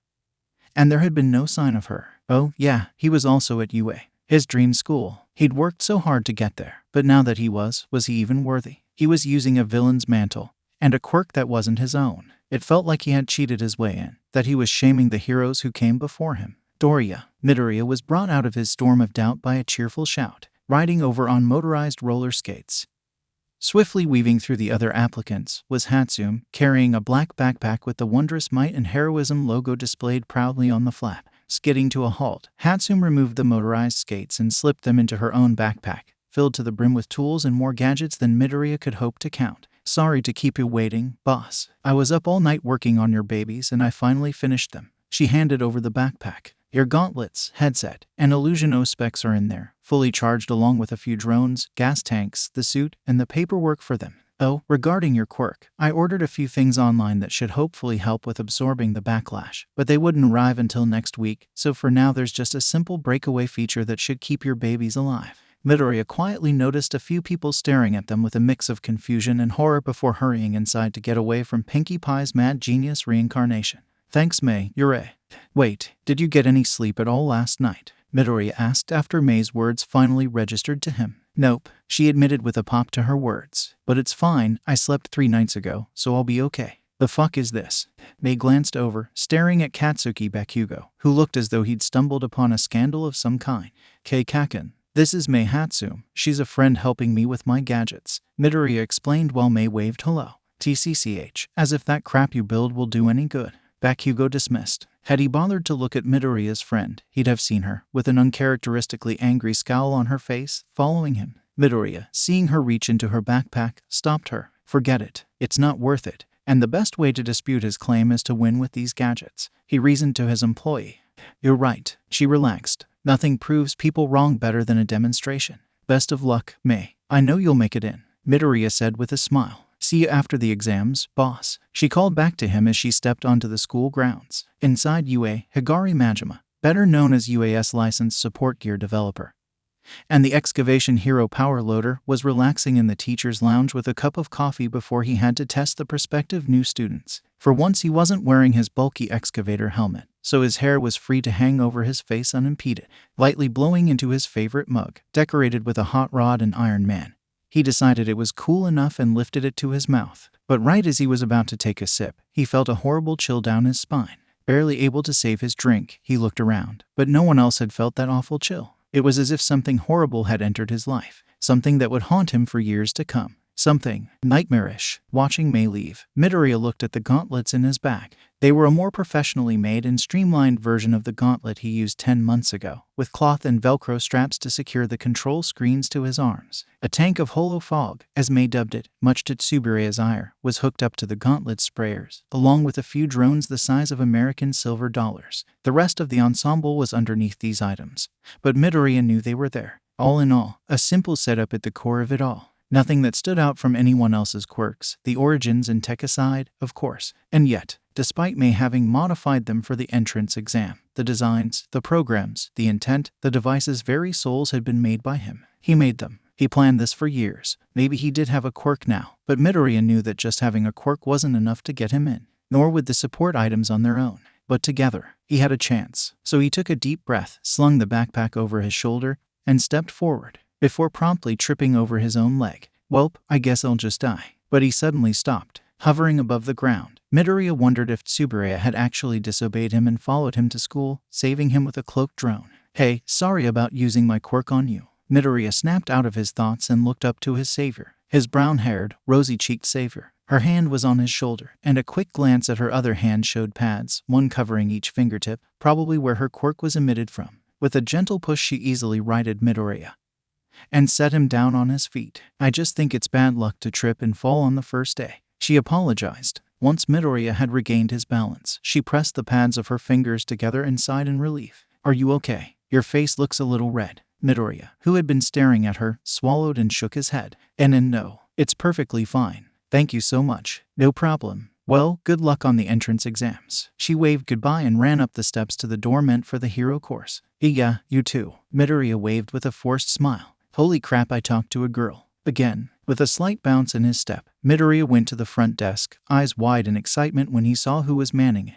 The R-rated hero Midnight. She works here. Oh god, is she gonna be my homeroom teacher? Hello there, she said with a smile, looking the boy over. What course is a strapping young man like yourself hoping to apply to? Midoriya froze for a moment, but quickly gathered himself, quietly thanking May for getting him used to strange comments. He handed over his support gear registration. I'm hoping to apply to the hero course, and Miss Midnight. She looked the papers over, nodding and filing them away before handing him a packet. You're in exam room 2-1. Please leave your support gear and any removable electronics in the getaboko before the written exam begin. When you're done, you can take it back out, she stated. Midoriya, though surprised at how quickly she changed her tone to that of a professional one, nodded. Thank you. If it's not too much trouble. He handed her his notebook. Could you sign this? Apparently she wasn't expecting that, judging by she blinked in surprise. But she smiled kindly and signed beneath the sketch of herself. Before handing it back, she told him, "Great likeness, though I'll have you know I'm not that scrawny." Midoriya, fighting to keep the red off his face, just nodded and hurried away while some other hopefuls behind him snickered. Midoriya quickly found a free locker, placing his bag and phone inside before continuing on past a nice Caucasian man sweeping the floor. "Good luck, true believer." He waved at the boy, who didn't respond. Midoriya was too nervous to respond. He was so nervous that he felt it was a miracle he found the right room and his seat. Beside him was a girl with horns and a short muzzle, muttering to herself in English with a hint of an accent. Texan, if his memories of studying different dialects and accents with Tsuburaya were correct. Midoriya asked in English with what he hoped was a friendly smile. She looked at him in surprise, but smiled in gratitude. She muttered, pointing it out on a registration form regarding her health and quirk needs. Midoriya leaned over to look at the word, "𝐻𝐻𝐸," he explained before elaborating. She muttered, checking off the no box beside it. The girl leaned back in her seat with a sigh. She admitted sadly, before extending a hand, "I'm Pony. Oh wait, it's reversed here. Call me Tsunotori." Midoriya admitted, happily shaking her hand. Once he let go, he froze up. "Oh crap, I just talked to yet another girl." Thankfully, he was saved from awkward questions by the arrival of their instructor, the eerie hero ectoplasm. "Welcome to the UA Hero Course entrance exams." He spoke to the people observing him in awe. "This 20-minute test will test your knowledge of law, hypothetical scenarios a hero may encounter, and what it means to be a hero in your own words. Please use only the provided pencils and scratch paper. When you've finished, please hand it to me. Return to Miss Midnight for your handout, and make your way to the auditorium for the introduction to the practical examination." Midoriya looked down at his sheet. These questions, they looked hard, but he steeled himself. He spent his whole life preparing to get into the school of his dreams. He can do this. Best of luck to you all. And begin. The written exam was challenging, but not maliciously so, as expected of the #1 hero school in Japan. 𝐀𝐦 had been nervous, but knew not to let it be shown. The school and his family had a reputation, after all, and he would honor both of them. Once he handed his test packet in, he went straight to the auditorium, taking the best seat from which he could see the screen and the instructor. He briefly wondered who would be commentating, but the most likely candidates were the gentle but straightforward concrete hero 𝐶𝐶mentos, or the stoic duplicator ectoplasm. Well, either way, he knew they would be the quiet, serious instructors he had imagined since hearing about the school. Slowly, the auditorium around him began to fill with students. He glanced around at the people who might become his classmates. There was a boy with a self-assured smirk on his face, chatting up a young girl with horns on her head. A few rows down, a girl, split into pieces, was chatting with a boy whose head resembled a speech balloon. A frog girl speaking with a tired-looking boy with purple hair. And two boys talking quietly, one with a gas mask sticking out of his bag and the other fiddling with some kind of red pen. None of them held themselves as the professional heroes they were striving to be, but it was possible they were just trying to relax, so Ida held his tongue and turned back to his packet to study. Tensei always stressed being prepared, even in situations you think you know. The background chatter of other students was a light distraction, but nothing he couldn't handle. Still, it was starting to get annoying when that green-haired boy showed up and kept muttering to himself. Sure, he was several seats away, but it was going to distract other students. Thankfully, the lights soon shut off, silencing everyone. Clearly their instructor was about to appear. The doors opened up and in walked. "Wait, that can't be right. Welcome prospective students to the UA entrance exam. Can I get a yeah?"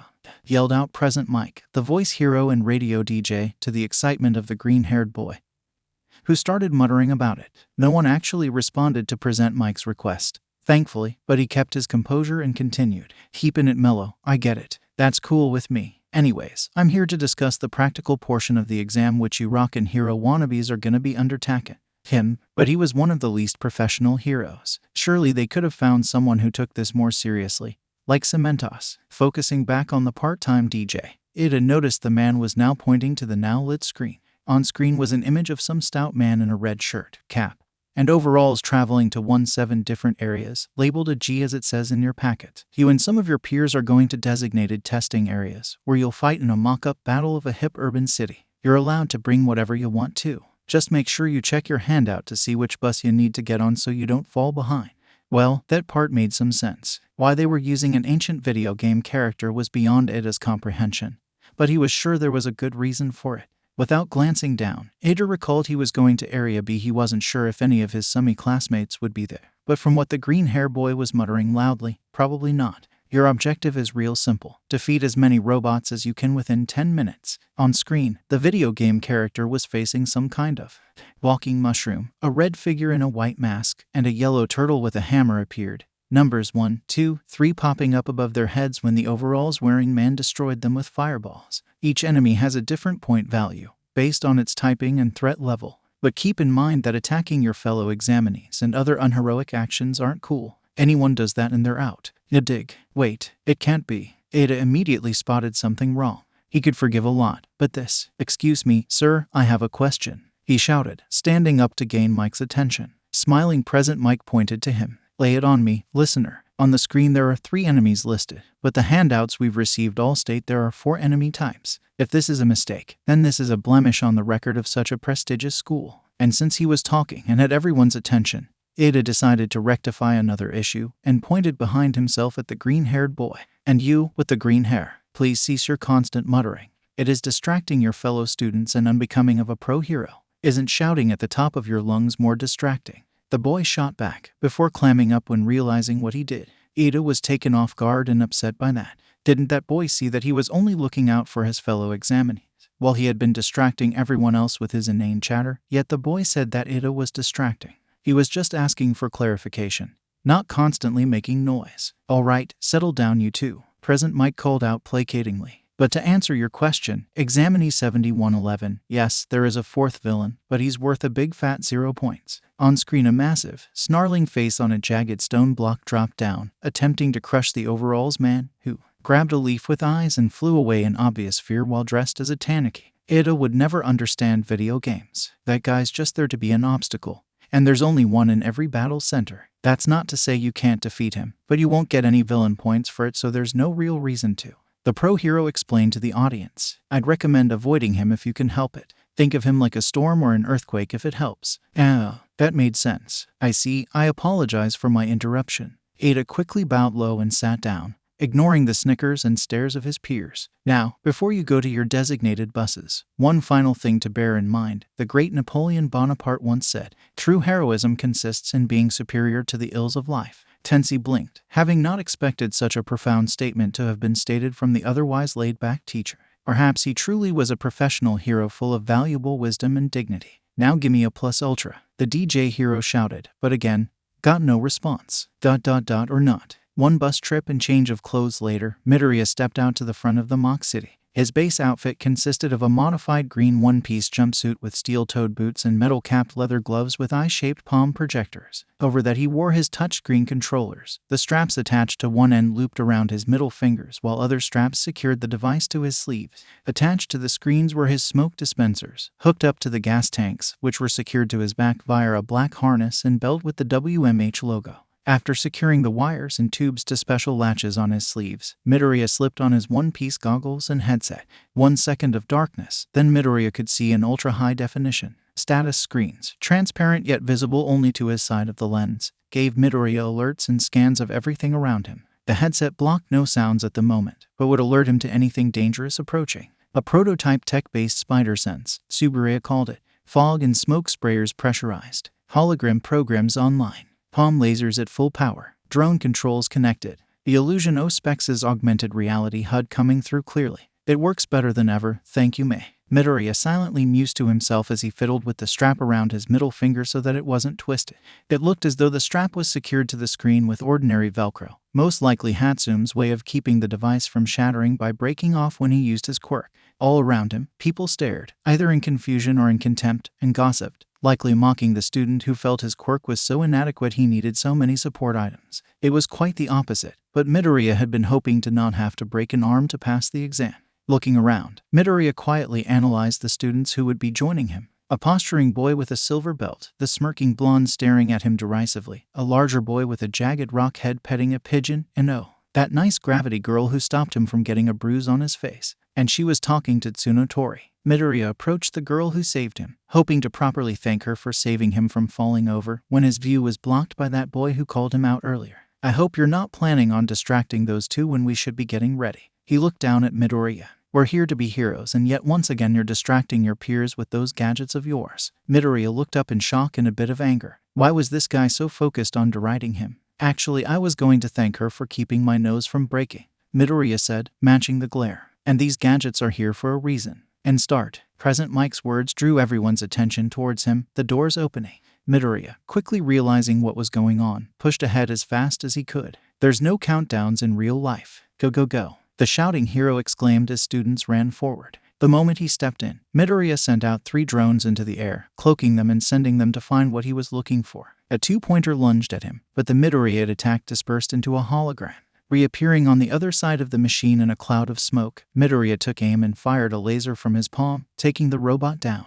A virtual 2 appeared in Midoriya's view, and the boy continued on, dodging and hiding from the robots until one of them alerted him to the one robot he needed. Midoriya immediately ran there, skidding in front of the 3-pointer hiding in an alleyway. It lowered its missile launchers at him, but Midoriya covered himself in a thick cloud of green smoke to hide the machine's view of him. He drew out a silver drone from his pocket, taking direct control of it via his left gauntlet screen. From the minute he was learning that they were going to be fighting robots, he had formed an unusual plan in his mind. He wasn't sure if what he was doing was really allowed.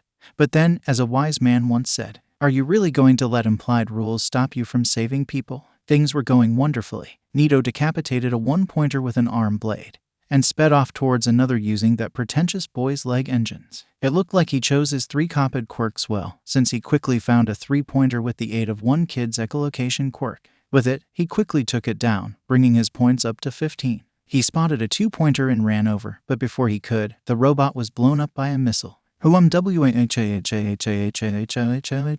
Nito and every other student in the area, including the pretentious boy, turned to the source of the laughter. Standing proud atop a 3-pointer surrounded by green fog was that green-haired boy in his support gear. On the robot's head was a small silver disc, most likely the source of the boy's control. From several hidden speakers around him, 𝐬𝐿's ladies and gentlemen began blaring as the boy commanded his new robot. "Flee before me, mechanical worms, for I am your green destruction." He cried out in vicious glee as he typed on invisible buttons in midair, the 3-pointer launching missiles at several distant robots. The other teens could only watch in shock and amazement, unsure if they were allowed to attack the boy's robot before resuming their hunt for more machines. Nito also turned away, but he had only one thought, and it was to not let that boy sideline him. In the control room, several teachers, hidden in shadows, observed the scene before them. President Mike was rocking out to the song, while a man with a large scarf just observed, unamused. "We're supposed to focus on more than just the flashy ones," he grumbled to his coworker. "But you gotta admit he's got great taste in retro tunes," Mike said to his grumpy friend. "Besides, the kids should have a bit of fun before we put them through the ringer. Musical preferences aside, the kid is doing very well." A man in a gas mask and cowboy hat commented, "He's using the available resources at hand, observing the area around him through those drones of his, and watching out for his fellow examinees. Of course, the others are doing just fine with their own skills, like that boy with the engines, letting him move fast between his targets." A woman in a puffy spacesuit commented, "That boy with the shape-shifting arms is making good use of his quirk for gathering intel." Ectoplasm noted, "There's also the one who exudes confidence and a clear head, letting him be focused in spite of the chaos." Midnight pointed out to a boy firing some kind of naval laser. "Of course, there's a lot to be said about pure destructive power," the gas mask man noted, watching Bakugo stand tall upon a pile of destroyed robots with a feral grin. "The ones who rank highest are those who can use some combination of these traits," a short, rodent-like figure said, a cigarette held in one paw. "I agree, although I admit there is something vaguely familiar about his support gear," a woman's voice commented in a pleasant, polite tone. "Indeed there is, which we'll have to question him about later," noted the rodent-like teacher. "But I think now is the time to see how they all handle a party crasher. President Mike, would you kindly do the honors?" "Oh yeah," Mike shouted, slamming his fist on a red button. "Let's see some kids wet their pants at our lil thwomp." From his corner, Toshinori Yagi watched the screen. "I know you can handle this, young Midoriya, but good luck all the same." Midoriya was having way too much fun. Turns out, if you give him a chance to stand out, preferably while wearing his gadgets, be on stage as Tsuburaya would put it, Midoriya was a total ham. He indulged himself in every cliché villain quote, blared metal and rock from the invisible drones around him, and just allowed himself to let loose in over-the-top fun. He was still careful not to hit any other examinees, instead using his robot's missiles to blow up a robot sneaking up on a short boy with balls on his head, and he made sure to leave several robots for the others to take down. But otherwise, he was having fun in this exam, because now that he gained control of a robot, something he wasn't even sure was possible when he made a plan to attach one of his drones, Midoriya was acing this exam. Already he had 15 villain points total.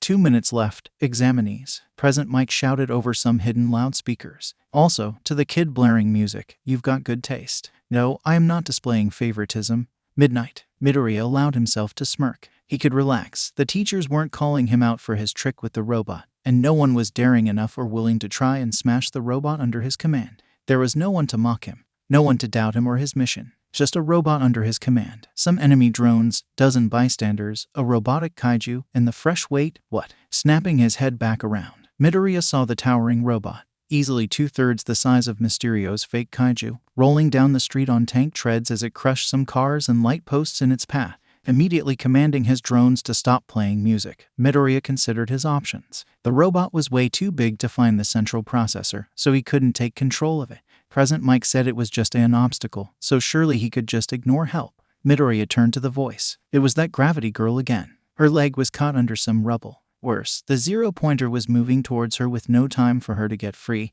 and no one stopped to help her. 1 minute left. Midoriya didn't even think. He kneeled down, a red glow manifesting around his body, and he leaped off the 3-pointer hard enough to destroy it, getting its points in the process. Midoriya didn't care. Instead, he just grit his teeth, threw back his right fist, charged all his power into his arm, and when he was close enough to the giant machine, 𝐷𝐸𝐻. The blast from the punch was enough to cave in the 0-pointer's head.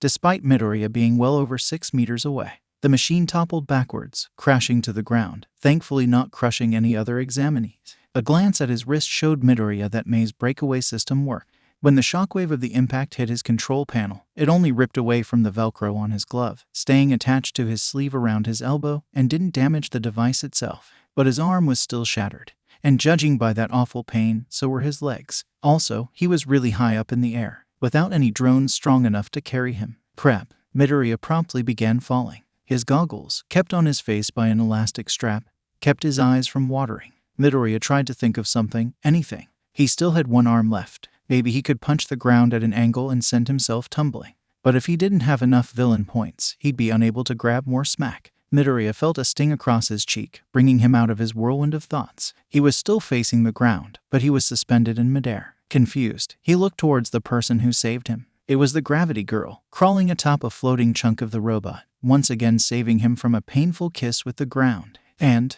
𝐀𝐦 release, she muttered, pressing her pads together, dropping Midoriya and herself to the ground. Thanks, Midoriya whimpered out through the pain. She gave him a thumbs up, but then started vomiting a literal rainbow off to the side. Midoriya winced. Must be a side effect of overusing her quirk, he thought to himself. He started crawling away. Actually, that's the wrong word. He dragged himself along the ground with his one good arm. Maybe, if I'm fast enough, I can grab enough points to pass. And time's up.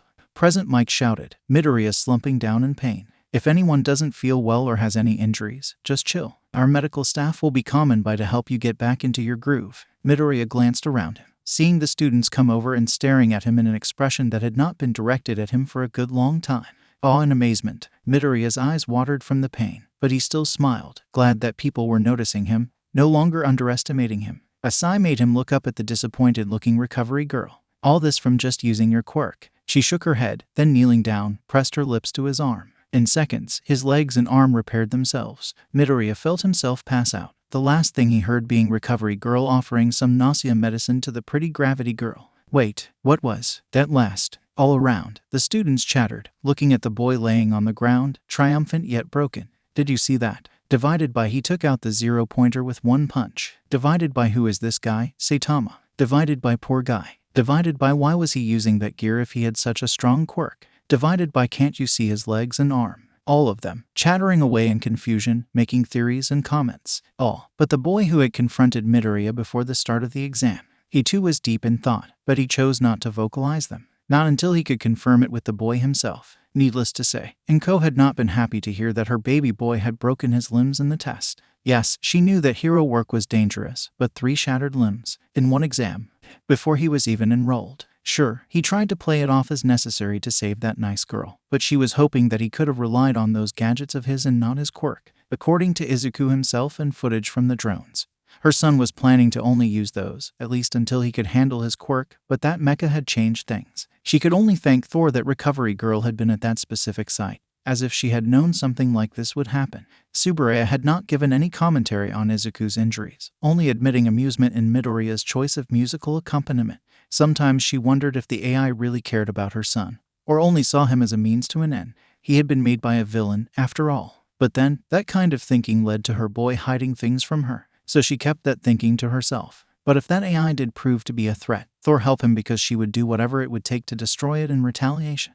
But since that day, there was nothing. No messages from the school. Izuku's personal trainer, Toshinori Yagi, was busy at All Might's agency, according to her son, so he couldn't help him train or relax. That girl, Mei, showed up a day after the entrance exam to announce that she got into the support department's classes, much to Izuku's joy, but there was no news on his own status. At least, not until a week had passed. Midoriya had received a new toy, an American action figure of Mysterio from her husband Hisashi, and was debating with 𝗬𝗫 and Mei on whether he should keep it in the packaging to preserve it, or open it to battle his action figure of All Might. That very important discussion was promptly tabled when 𝐀𝐦 ran in, a bulging envelope in her hand.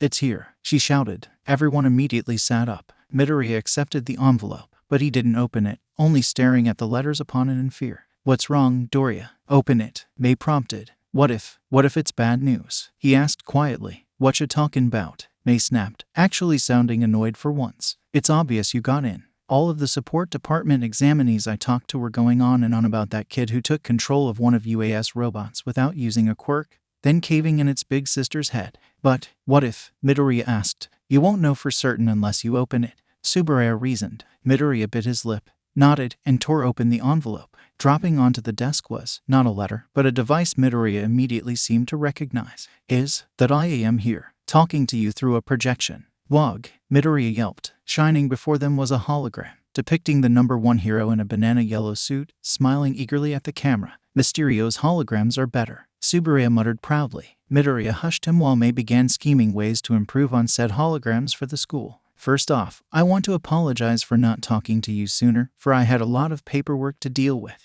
Secondly, you're probably wondering why I am here, talking to you instead of, say, President Mike. Well, that's because you are looking at UA High's newest hero course instructor," he proclaimed. "What? You get to be taught by him? Lucky," Mei teased with a smile. All Might, meanwhile, was distracted by someone off camera. "What? No, I am not going off. Wait, how many more of these do I have to do?" All Might balked, before clearing his throat. "Anyways, you scored extremely well on the written exam, a near-perfect 99%. But as you well know, just brains alone is rarely enough, so we come now to the practical portion of the exam. Sadly, you only scored 18 villain points, which is only enough to get you in the general education course." Seeing the results screen, Midoriya sagged in his seat. He failed. Even with his robot and gadgets, he spent too much time posturing and not enough hunting down the machines. 𝐀𝐦 came over, ready to comfort her son. At least, if that was all there was to it, which there isn't. Midoriya's head shot up at that. 𝐀𝐦 turned back to the hologram in shock. "I apologize for leading you on like that, but you're not the only hero with showmanship.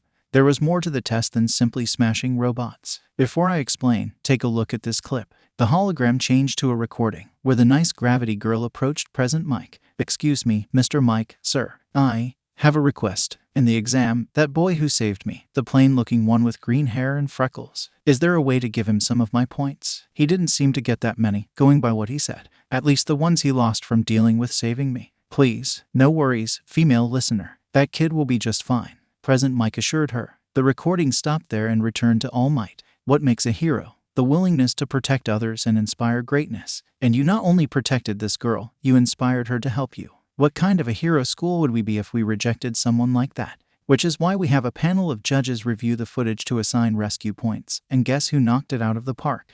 More screens appeared, shots from hidden cameras of Midoriya saving his classmates with the 3-pointer and him destroying the 0-pointer. "Holy Newtons," Mei exclaimed. "Hearing about it is one thing, but damn, Dorya, you've said it," 𝗬𝗫 muttered in shock. "You have 18 villain points and 63 rescue points, putting you at 81 total points, the #1 spot on the ranking list," All Might proclaimed. The ranking list suddenly revealed the rescue points, and Midoriya's name shot up to the first place, above Bakugo's placement to accompanying party horns and fireworks. "Congratulations, my boy. You've made it to the hero course. Enclosed are your costume, uniform, and quirk registration forms. Welcome, my boy, to your hero academia." He did it. Midoriya slumped back in his seat. His family and companions looked at him. He started laughing. He did it. He got in.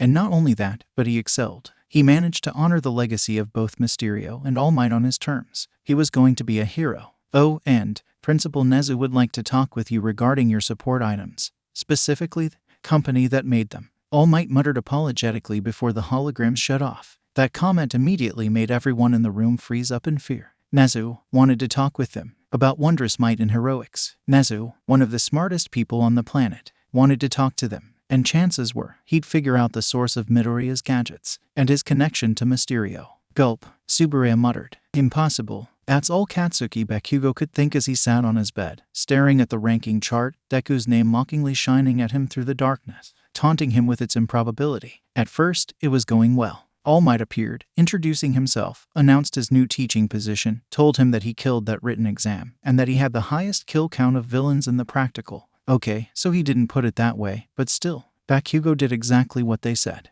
Go out there and kill robots. He took down more of them than anyone else. Even when that 0 points fucker showed up and made all the extras crap themselves in fear, he just focused on taking down villain robots. By all accounts, he should have won. But no, the universe said fuck you, Bakugo. Here's a fucking curveball. Shortly after All Might revealed his second place spot, he revealed some stupid hidden requirement that let weaklings move up on the charts. Rescue points. What kind of bullshit was that? Well, not all heroes are focused on combat. A voice spoke up in the back of his mind, one sounding just like his younger self. So what? Only the weak heroes like 13 or Backdraft focused on that. And that's because they couldn't cut it as a real hero. Real heroes were all about winning and being at the top of the charts, like All Might. But no, this stupid surprise rule cost him his deserved place as number 1. He might have put up with it had it been someone who actually seemed like they'd be good enough for him to challenge and overcome. But no, it went to fucking Midoriya.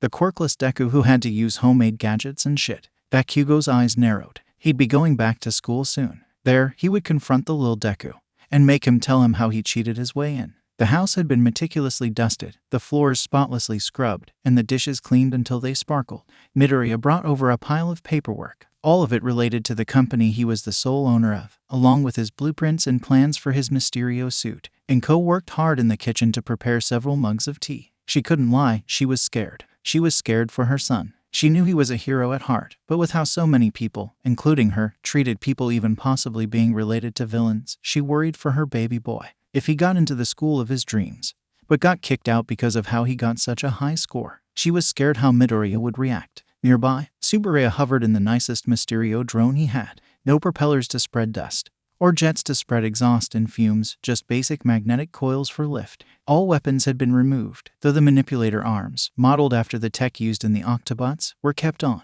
Midoriya had stressed to him how important this meeting was, so Subaraya resolved to be on his best behavior. Honest, but polite, they had come over, despite both Midoriya's protesting. But, as she explained to the green-haired family, as the only other employee of the company, she was obligated to give her thoughts and opinions to 𝐁𝐦. She was taking this affair with an unusual level of seriousness, for once wearing something that didn't smell of burnt cloth and engine oil, her hair tied back. She did bring along her proudest babies though, the ones she made in the workshop. The knock at the door was loud, surprisingly so, as if the visitor had metal hands. The four glanced at each other before going to greet their visitor. All in all, the four hoped that they were ready for whatever transpired next. Thank you for seeing us, Midoriya-kun. Am I a bear, a mouse, or a dog? The truth is, I'm the principal of UA. The speaker smiled brightly at the group before him, who were silent in surprise at the sight. Sitting upon a woman's shoulder was the hyper-intelligent quirked animal 𝐁𝐦, smiling brightly. That wasn't what grabbed their attention though. It was the woman who was acting as his perch, mainly due to the fact that she clearly wasn't human, but instead a feminine build android with white, plastic skin, professionally tailored clothes with red crosses sewn upon the arms,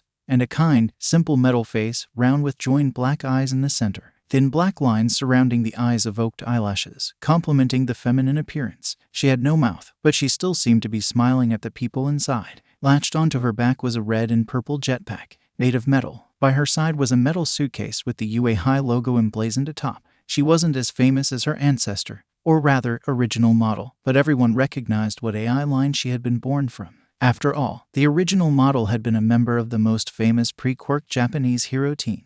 Greetings, I am Professor Baymax Model 11, 7, 14, soon to be Midoriya-kun's hero ethics teacher. Please call me Baymaxima Hamada. She spoke, her voice soft and pleasant sounding. Izuku nodded, excited to meet the latest incarnation of the veteran hero, but too scared to speak up, so Mei took over. Please come in, sensei. Nezu smiled and climbed off his coworker, the two walking in, though not before Nezu wiped his bare feet off with a bit of cloth and Miss 𝐬𝐻𝐻𝐻 removed her shoes. I must say, your apartment looks lovely. The quirked animal stopped and sniffed the air, his smile growing wider. And you even made us some tea. Chai, unless I'm mistaken. How kind. Yes, 𝐴𝐻𝐻 said, shutting the door behind her. Thank you, Nezu-san. Please, we are guests here. Just Nezu is fine. He interrupted as Midoriya and Hatsum led him to the couches. Hatsum-chan, I take it you're involved in today's discussion? Yes, Káchō-sensei. I helped Midoriya out with his babies, but he designed them. I just built them. I built the parts that were assembled together separately to make his babies. They quickly explained. Her hands, capable of working on dangerous and uncomfortable machines without even an errant twitch, were now trembling in worry for her boss and friend. Miss 𝐬𝐻𝐻𝐻 followed Nezu to the couch and sat, looking around quietly until she spotted the drone in the corner. May I ask who that is? Midoriya nodded to the drone, which floated over, summoning his doctor, Reinhardt Avatar. For once he chose to forego his usual over-the-top introduction animations, instead just standing tall with a calm disposition. You may call me Tsuburaya.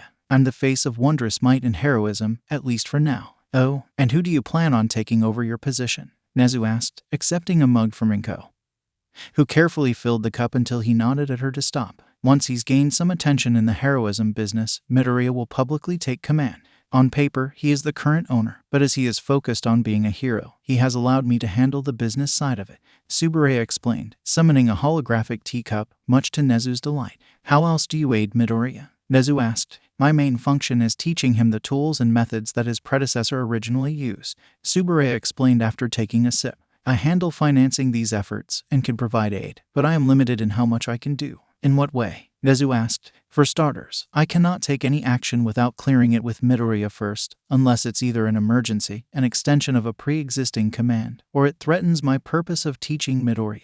Tsuburaya continued, stirring his cup. Secondly, I am forbidden from attacking anyone without permission. If wondrous might and heroism is in danger, I can activate the defenses, but until it's breached, I may not fight. Third, I cannot help him cheat on his homework or help with any tests. I can provide pointers, but he must come to his own conclusions. Lastly, I cannot hack into computers without Midoriya's direct command. I see. Nezu nodded, taking a drink. Oh, this is a wonderful cup of tea. But may I ask how Hatsum-chan fits into this? I got employed there a few months ago. Hatsum began. Midoriya caught my eye with the sludge villain incident. Do you recall it? Ah yes, one of our other students, Bakugo-san, was involved as well. Nezu nodded after only taking a moment to think. They continued her side of the story while Izuku Midoriya sat on the couch, not moving aside from his trembling. 𝐴𝐻𝐻𝐻 meanwhile, brought her kettle over to the other teacher, who had yet to interject. Excuse me, Miss 𝐬𝐻𝐻𝐻, would you like something as well? 𝐴𝐻𝐻 asked the gynoid. She politely shook her head, and 𝐴𝐻𝐻 sat down beside her fidgeting son. Unfortunately, that act seemed to have set something off, because her son immediately blurted out in worry, Am I in trouble? Nezu and Miss 𝐬𝐻𝐻𝐻 looked over, confused. Whatever for? The principal calmly asked, not a trait of anger or accusation in his tone. You all have an intelligence quirk, high specs, right, Káchō-sensei?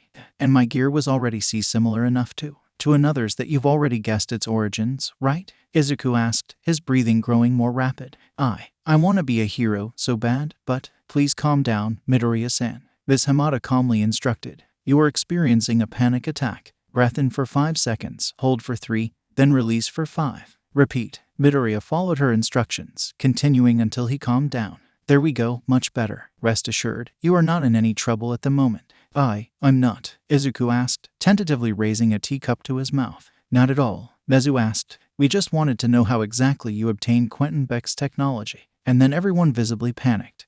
Midoriya coughing up his tea, much to Nezu's amusement. You did that intentionally, Principal, Miss 𝐬𝐻𝐻𝐻 muttered, annoyance audible in her words. I did, he admitted shamelessly. I'm sorry, I enjoy messing with humans too much. But I assure you that you're not in any legal trouble, and your place in our school isn't being questioned either. Izuku looked up. His biggest fear wasn't so. It isn't. Not at all. People show their real selves when faced with overwhelming adversity. And you proved you had the heart of a hero when you saved young Uraraka-chan from the zero-pointer, Nezu explained, though the green-haired boy only focused on one minor part of that explanation.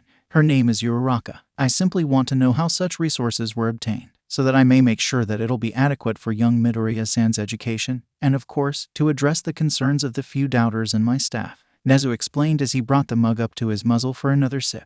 Izuku nodded. I understand. The boy reached into the pile of papers he brought over and pulled out an old notebook, the one that began his journey. It started about 8 years ago, and so Izuku told them the story. He tried to keep Kaken out of the beginning, but Miss Hamada detected that he was lying, and he was forced to admit that the boy had chased him to the robot head. 𝐀𝐦 had not known what Bakugo did, but knew that now was not the time to confront him over this. Nezu quietly nodded along to the story, only rarely stopping for clarification. When he asked for the notebook to see the map, however, Izuku had him swear to look at only that part. "Why is that, Midoriya-san?" Nezu asked politely. It's just that. Izuku didn't know how to put it into words. For years he held onto the notebook. Even when he showed his mom it was only a few pages of Mysterio's story and the map in the back. The rest, though, the equipment, the formulas, the recipes for realistic latex masks. Izuku didn't know if he felt shame at keeping the deceased villain's notes to himself, or some kind of adherence to a silent promise he made to the dead man he never met.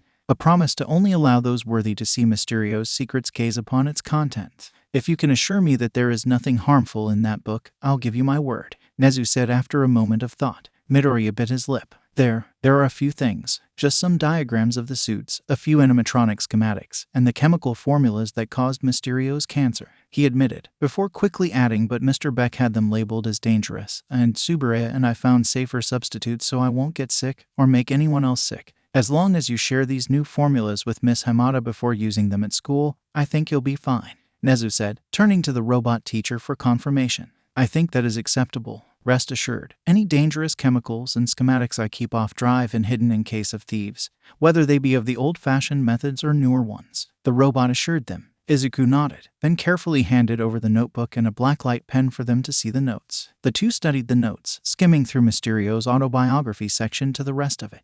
"This is the map?" Nezu asked, Izuku nodding in confirmation. "And this location is the base of wondrous might and heroism?" "That is correct. It also houses the bulk of my memory software. I myself am modeled after the brain scan of Quentin Beck, converted into an AI by Dr. Octavius shortly before his own demise." Tsuburaya added, "I lay dormant, waiting for a successor to find me. I admit, when I first saw Midoriya I was unimpressed." Mei snickered, while Izuku looked down in shame. "But he proved himself to have what Quentin Beck wanted in a successor: creativity, a sense of theatrics, and intelligence," Tsuburaya continued, unbothered by the interruption. Nezu looked over, surprised. "Neither you nor Mr. Beck cared that his successor wanted to be a hero. People forget that when Mysterio first appeared, he was acting as a hero," Tsuburaya reminded everyone. "Yes, his attempts were done by framing Spider-Man, but he planned to be a proper hero afterwards. Spider-Man exposing him led to him being distrusted and disliked, so he decided to just play to the public's perception and act like a villain, even up to his final scheme.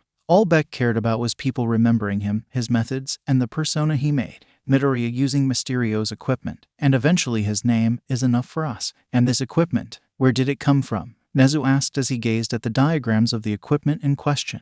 "Beck stocked his lair with all his greatest disguises, machines, costumes, and models of past exploits. I used these to train Midoriya. He also has access to Beck's fortune, which Midoriya used to start up wondrous might and heroism. Once we were financially stable and had reached a specific amount, Midoriya gave back the equivalent of Beck's fortune to various charities that the hero All Might endorsed." Tsuburaya shifted in his spot, while Midoriya leveled a tired glare at him. "You disagreed with Midoriya's actions?" Nezu asked, carefully observing the eye's response. "Not the morals of it, only the lack of pragmatism," Tsuburaya clarified. "That money could have gone to furthering our facilities or improving Midoriya's suits. It was dirty money. It should have been given back." Midoriya snapped. "All money is dirty money in some way. You think your Mysterio toys were made by Americans in air conditioning?" Tsuburaya shot back, Midoriya falling silent, though he didn't let up his glare.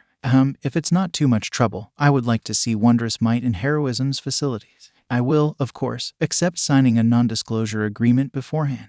Nezu smoothly interjected. "I would like to come along as well," Ms. Hamada said. One quick draft of an NDA being written up and signed later, the whole group piled onto a UA school bus driven by a kindly old Caucasian man with a bushy mustache and sunglasses to head down to Corellia. "Wait here for a bit," Nezu instructed the driver as he climbed out the passenger side. "Thank you, Mr. Lieber," Midoriya told the driver. "Anything for a true believer," he said cheerfully. "I swear I've seen that guy before." 𝐀𝐦 muttered to herself. "Come to think of it, me too," Midoriya muttered, looking around. I guess Miss Yashida is somewhere else today." Shrugging it off, Midoriya took them inside. Touring the DVD store took only 10 minutes, so the group made it downstairs fast. "A question, Locke," Nezu asked as Midoriya typed in the answers. Surely there's something more protective available. Maybe, but it's randomized, and only 2 of the questions used involved American movies. Both are always from or before Mysterio's time, Midoriya explained. The last question's always about Mysterio himself, and one that usually isn't public knowledge. It's also really hard to break into the hardware. May muttered. After I found this place, I helped upgrade the control panel so that you need to type in a specific command before inserting a tool to open up the back for repairs. Otherwise, knockout gas is sprayed in. She gestured at a recently added gargoyle leering down at them from above the exit. The same thing happens if you get too many questions wrong on the door. 5, I think. Oh, and we made sure the gas didn't have any long-term effects. Nezu nodded, impressed. What's to stop an intruder from going through the walls? Beck made the surrounding walls, ceiling, and floor out of a carbon fiber, lead mesh layered in a titanium-based resin and concrete. Midoriya explained as he finally opened the door. It's similar to the armor the first Rhino had. So unless you were someone of Magneto's power level, it's very hard to break in. 𝐬𝐶 stated in pride, hovering inside to dock his drone into the charging station and switch to the room's hologram projectors. Beck spared no expense in making sure his legacy would remain safe. I'm glad you took so many security measures. Ms. Hamada complimented as she stepped inside the studio. Welcome to Wondrous Might and Heroism, Midoriya said with a dramatic sweep of his arm as the chamber lit up. How long have you been waiting to reference Jurassic Park? May asked with a smirk as Nezu, 𝐀𝐦, and 𝐵𝐸𝐸𝐸 looked around in amazement at the studio's robots, workspaces, and machines. Finally, a retro movie you know. 𝐬𝐶 threw up his arms in glee. Hell yeah, I loved Chris Pratt's performance in the trilogy, May said with a grin.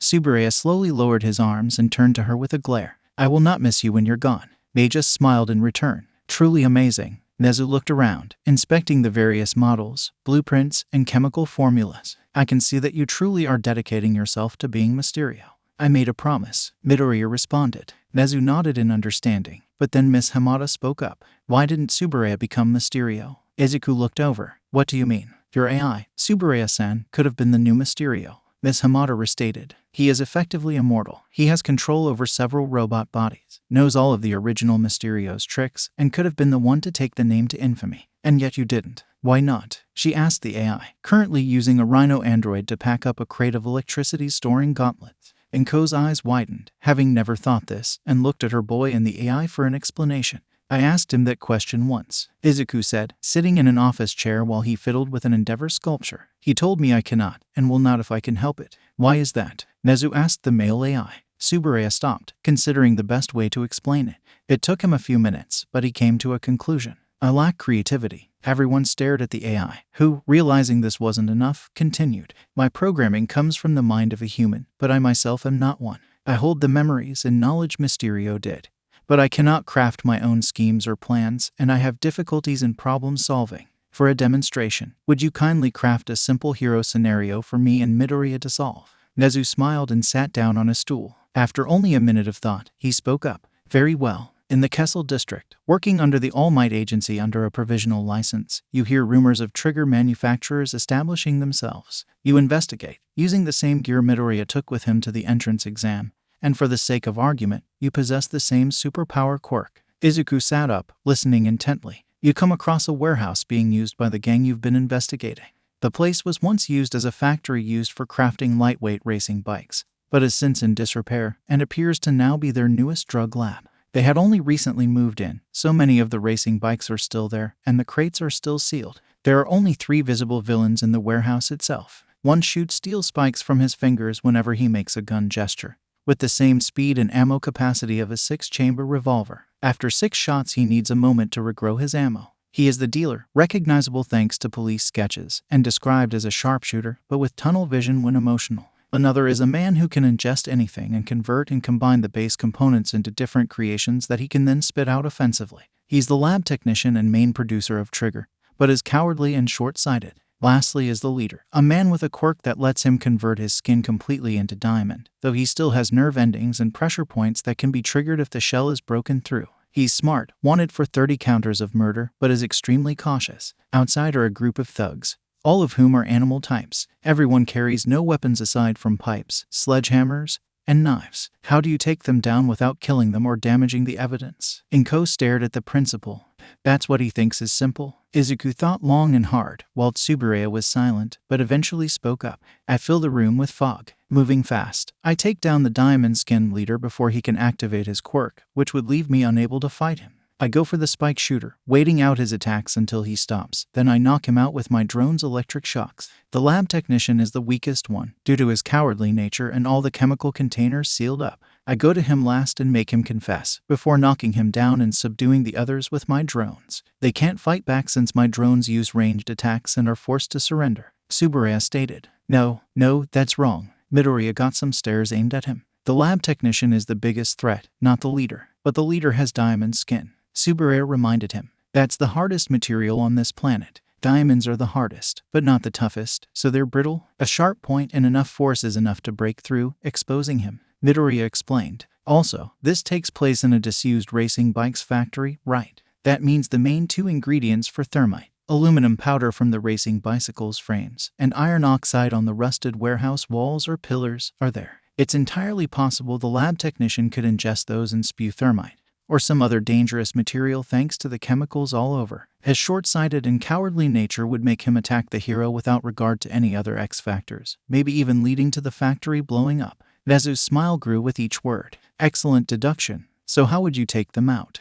Well, I'd first have the police distract the men outside. While the noise has the three villains' attention, I'd sneak in and take down the lab technician immediately. Then I'd let the gunman shoot at me before shrouding the room in fog, cloaking my form long enough to take him down while his tunnel vision keeps him focused on a decoy. While in the smoke, I'd distract the boss with the hologram decoy so I can grab the spikes the last guy shot. Since the boss is probably full diamond at this point, he'll have trouble with flexibility. I use the spike, along with my quirk, to hit the required pressure points in his body. Assuming that, as a pro hero, I had enough training that I can regulate my output enough to not kill him, Midoriya suggested. 𝐀𝐦 and 𝐍𝐴 stared at him, shocked that he had been able to come up with a workable plan almost as fast as the AI who tutored him.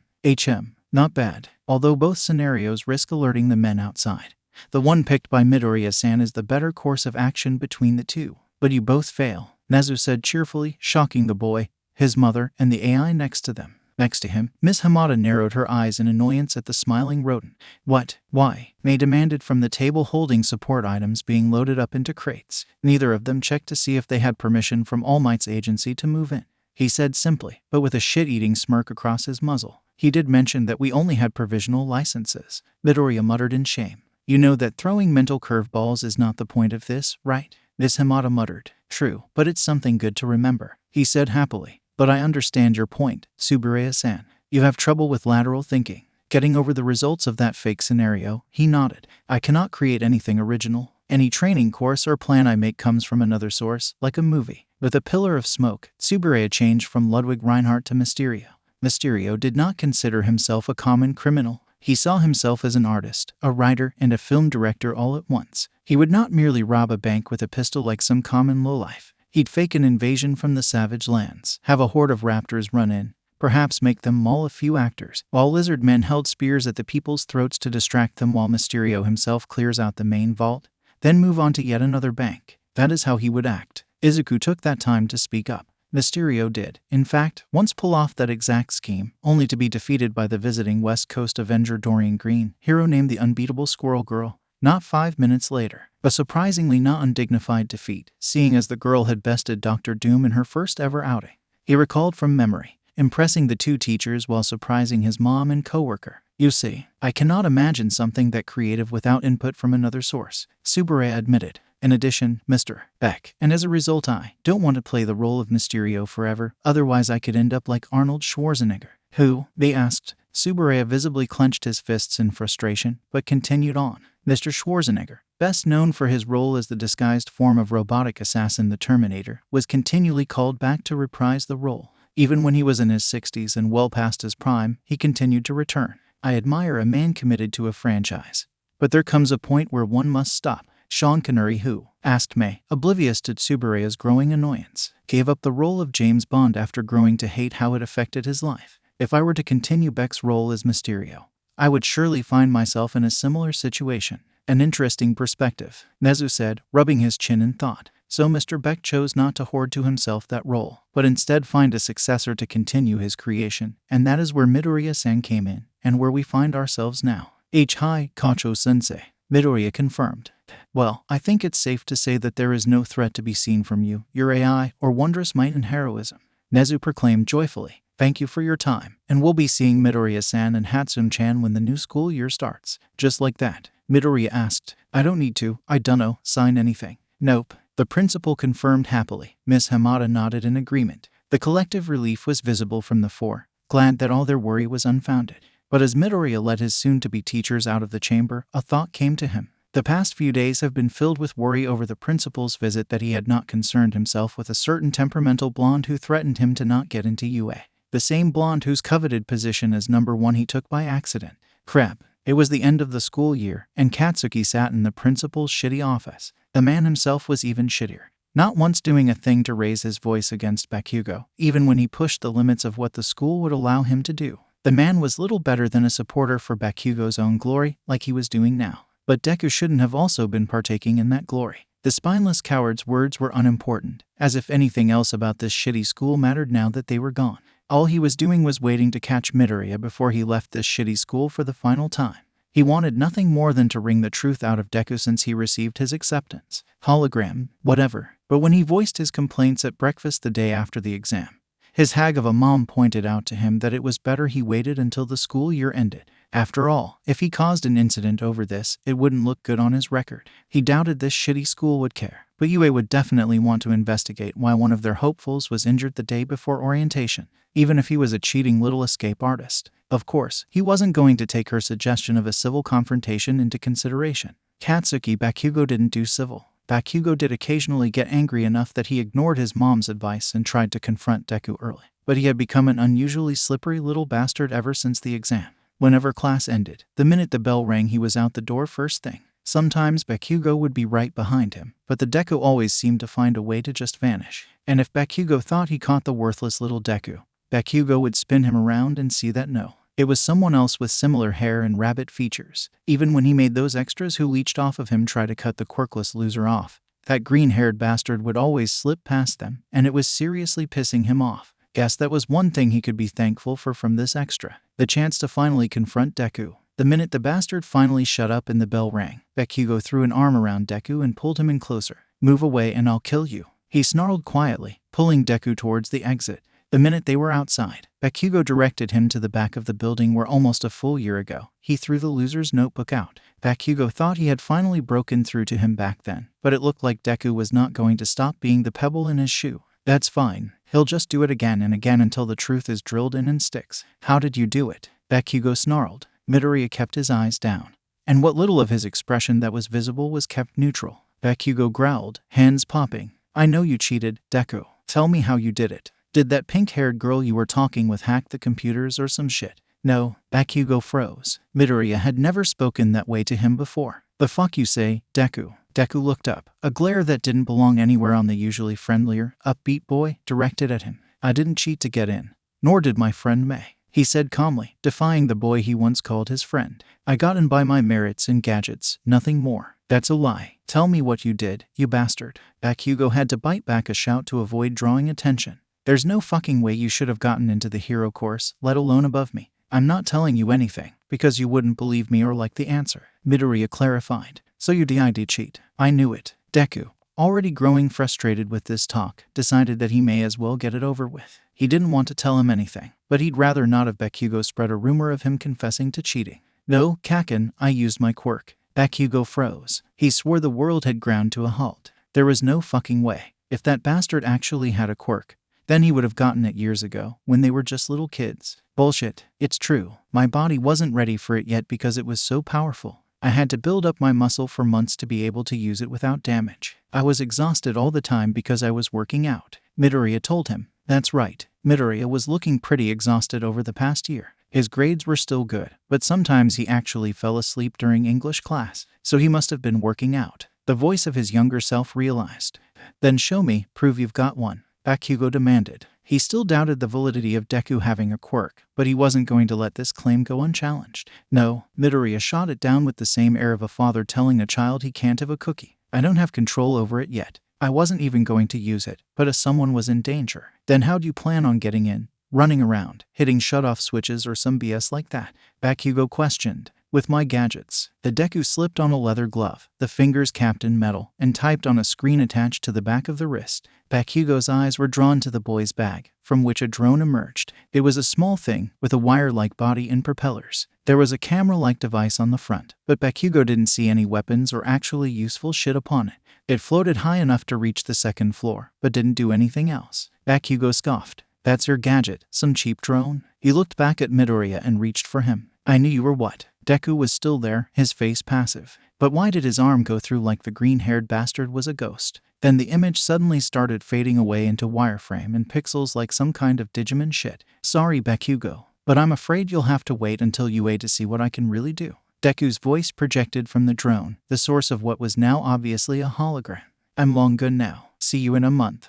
The drone fell silent, and suddenly vanished, hidden in a new hologram. 𝐻𝐸𝐬 grit his teeth. It doesn't matter, you cheating bastard. Even if you've got a quirk, which you don't, I'll still beat your ass into the ground. The boy stormed off, hands in his pockets. He pushed his way past that annoying rabbit student and left the school grounds. The rabbit boy watched 𝐻𝐸𝐬 leave. Once he was certain his classmate was gone, the student reached under his uniform's collar and pulled off his rabbit face, really an advanced latex and fur mask. Thank you, Beck. And those amazing masks of yours and the chameleons. Midoriya panted out. 𝐻𝐸𝐬 was not going to be happy with him the next time they saw each other, but right now, Midoriya was fine with putting it off. Midoriya glanced down at the mask in his hands, a flurry of emotions within him. He wanted to tell 𝐻𝐸𝐬 everything. He wanted to show his former friend what he worked so hard to do. He wanted to prove that he was worthy of 𝐻𝐸𝐬's respect, using everything he had gained from both Mysterio and All Might. But he couldn't. He came so close to admitting the truth, but he can't tell 𝐻𝐸𝐬. Not yet, if ever. So, hiding his mask and his prototype drone in his bag, he left his middle school for good, not even sparing Ultra Junior High so much as a glance back. The day after Nezu came to his home, Midoriya met up with Toshinori within the DVD store. Subaraya appeared in a phone booth that emerged from the ground with a crackle of electricity. Congratulations, young Midoriya, Toshinori said with a smile. I knew you'd make it in. Oh, and don't worry, while I was sitting in on the results, I wasn't a judge, nor did I tell anyone about our training.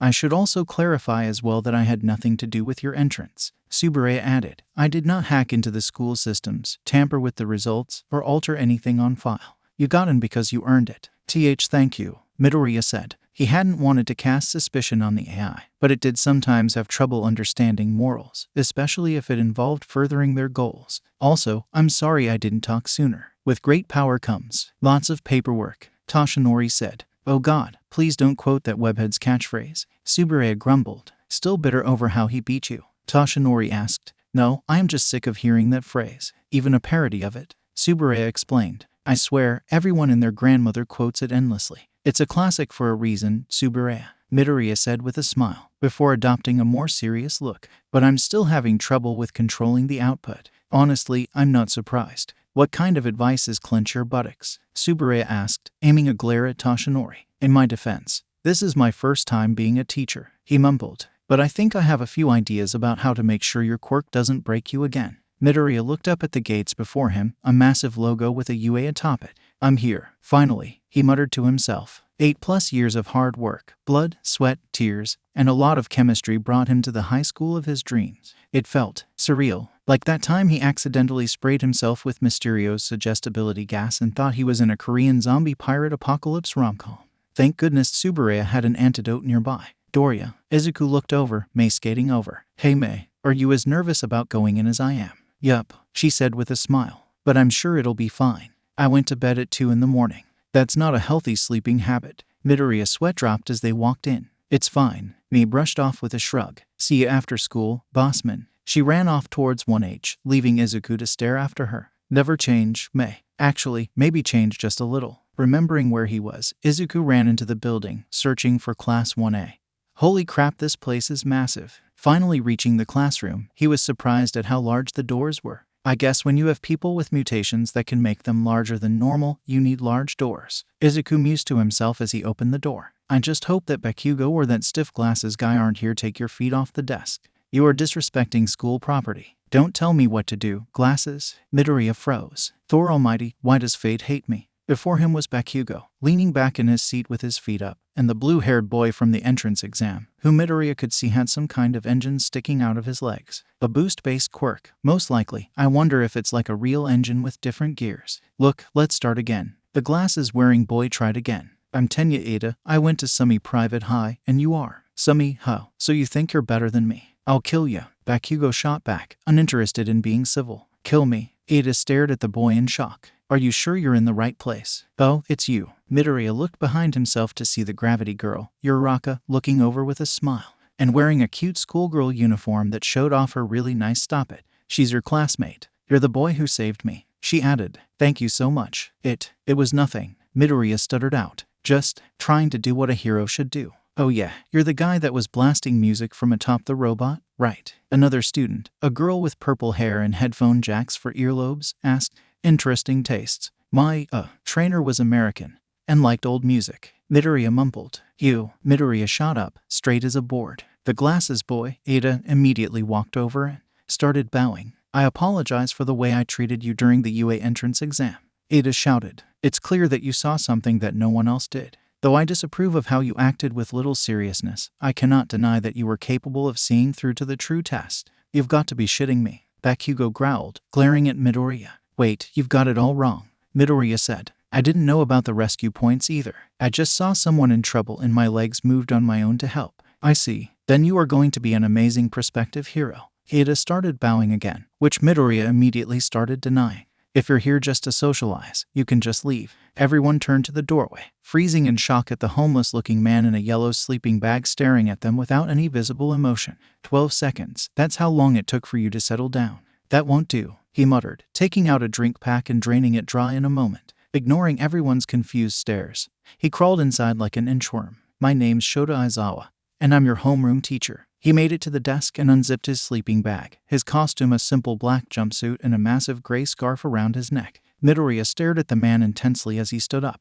The boy had always prided himself on his knowledge of heroes, even obscure ones, but he couldn't place the tired-looking man before him. He must be an underground hero, but which one? The Dark Devil, Yokai Biker. He was brought out of his musings by Aizawa pulling out several gym uniforms from his sleeping bag. Put these on and go outside to the field. Don't make me wait. Without another word, the man left, ignoring the stares the students were giving him. Before collectively realizing what he said and scrambling to get a uniform in their size, Midoriya ran out of the building, slipping on his control gloves over his arms, making sure his favorite All Might badge was on. He joined his classmates in the back in time for them to hear that they were going to be doing a quirk apprehension test. But what about orientation? Uraraka asked the teacher, who glanced over with an apathetic expression. If you want to be a hero, then you don't have time to waste on pointless ceremonies. Here at UA, we aren't tethered by tradition, which means that I get to run my class as I see fit. Aizawa stood up straighter, looking at the students with the expression of a butcher inspecting meat for any faults. Standing long jump, 100-meter dash, seated toe touch, sit-ups, repeated side steps, ball throw, grip strength, and the endurance run.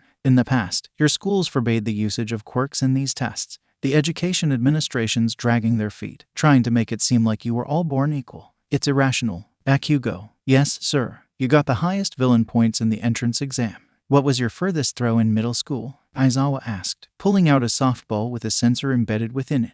56 meters, sir. Bakugo said, hoping the teacher was saying what was implied. Aizawa nodded and tossed him the softball. Step into the ring and use your quirk to launch the ball. Anything goes. Just don't leave the circle. Hell yeah. Bakugo stepped forward, but before he could go, he was interrupted. Excuse me, but are we allowed to bring support gadgets into this test? Using them would defeat the purpose of assessing our quirks, would it not? 𝐴𝐴 shouted, drawing attention to Midoriya, who looked away, fighting an angry blush of embarrassment. Silence. Midoriya, why are you wearing support items? Aizawa calmly asked. Midoriya looked at everyone around him, seeing their curious stares, and with a dejected sigh, explained.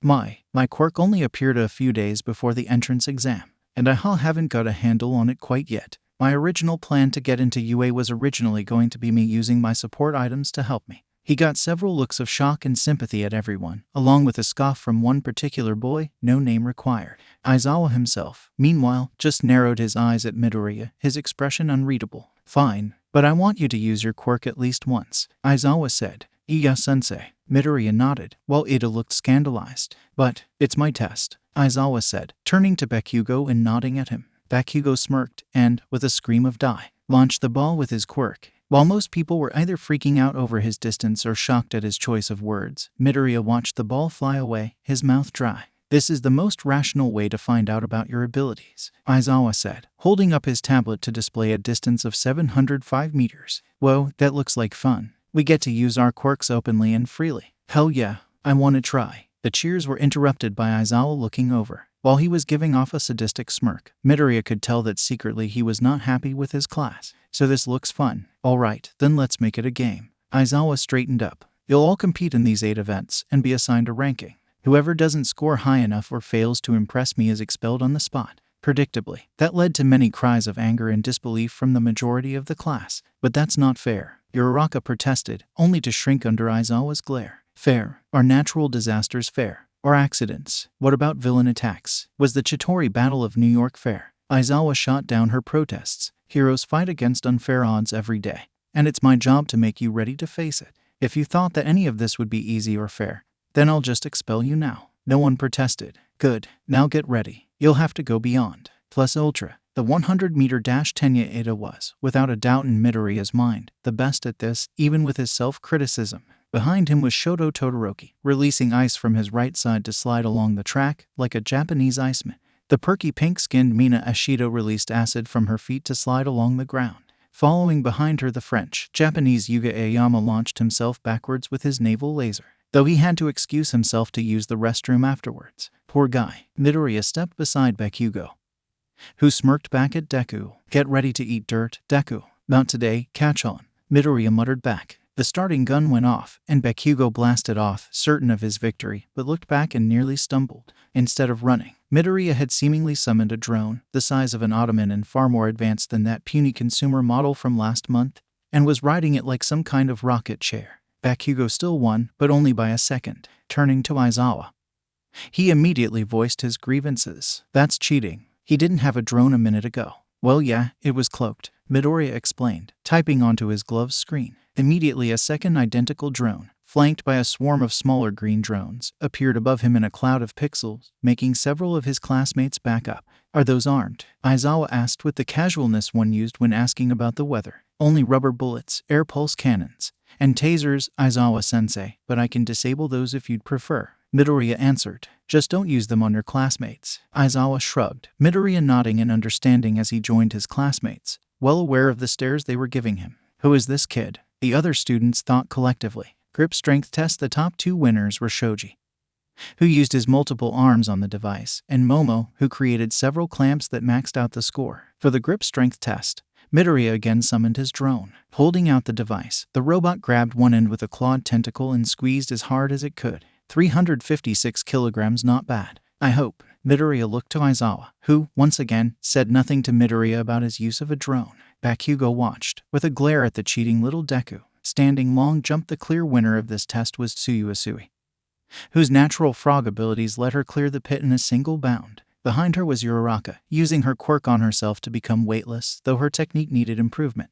Bakugo, of course, used his explosions to propel himself, and Todoroki used his ice to push himself. Midoriya wondered why the son of Endeavor didn't use his fire, but it was possible he didn't have the same level of thrust as his father. Midoriya, once again, used his drone to fly over the dirt pit, though this time he elected to hang on from underneath the drone by its tentacle arms and drop down once he was at a certain height, even landing on the ground on one knee and fist. Midoriya smiled at everyone, but that was mainly to keep a single thought out of his head. "Oh Thor, that landing was hell on my knee." Repeated sidestep. This time, Midoriya chose to use both drones to move him, basically by playing tug-of-war with him as the rope. It looked absolutely ridiculous, but it got him points that were matched only by that kid with the purple spheres on his head, Minru Mineta, if memory served him right. The ball throw. The other students, feeling the need to show off, came up with some insane methods to pass this one. Hanato Zero used his elbow tape to swing the ball around his head before throwing it like a meteor hammer. 𝐀𝐦 jumped up and kicked the ball out of the field with his engine-enhanced legs. Koji Koda asked some pigeons to carry it a mile away, and Momo Yaoyorosa created a freaking bazooka to launch it. But none of them surpassed Ochako. Simply using her quirk on the softball, she threw it up, and away. Infinity. Everyone yelped when Aizawa showed them the score on his phone. Midoriya soon stepped forward, summoning one of his drones to the circle. Once there, Midoriya took out the softball, intent on using the pulse cannon to launch it. Not this time. Midoriya looked over at Aizawa, the drone following his gaze. Excuse me, did I stutter? Aizawa asked. I want you to use your quirk this time. No help from your gadgets or drones. Ooh, but my quirk, Midoriya started, only to fall silent when Aizawa glared at Midoriya.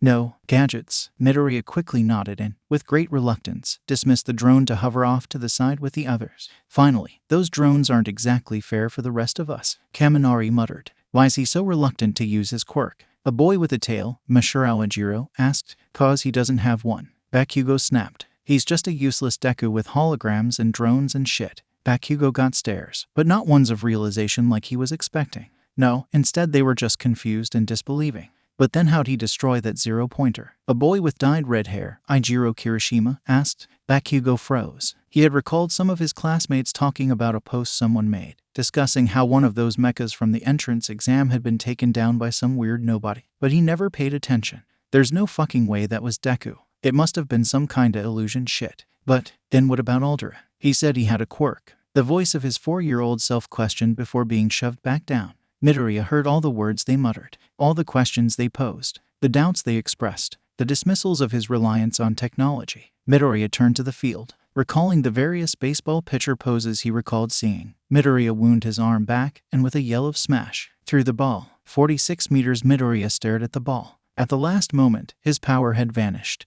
and the ball went less than 60 meters. Midoriya stared at his unhurt arm and tried to summon one for all again, but nothing emerged. What? But why? I erased your quirk. Midoriya turned to Aizawa, who now looked like one of Mephisto's own demons. His hair and scarf floated around him, and his eyes, unblinking, glowed bright red as he glared at the boy. Midoriya, however, was drawn to the other object around the man's neck. Yo, your goggles. You're the underground pro, Eraserhead. Midoriya stammered out. You think a few drones are enough to get you into the hero course? Aizawa growled out. Or a limited supply of fog and intangible holograms. And no sir, Midoriya was interrupted when Aizawa's scarf seemed to shoot out, wrapping around his limbs and restraining the boy. His scarf. It's so strong. It's like trying to rip apart one of Mysterio's fake Spider-Man webs. Your gear is impressive, but its ammo will run out, or it will be discovered and destroyed, or turned against you by some tech-savvy villain. To fight some of the most dangerous villains alive, you need to have more than just tricks to rely on. Aizawa continued. And if you're going to use that I just got my quirk excuse again, don't bother. You shouldn't have come here, especially if you don't have control over your power yet.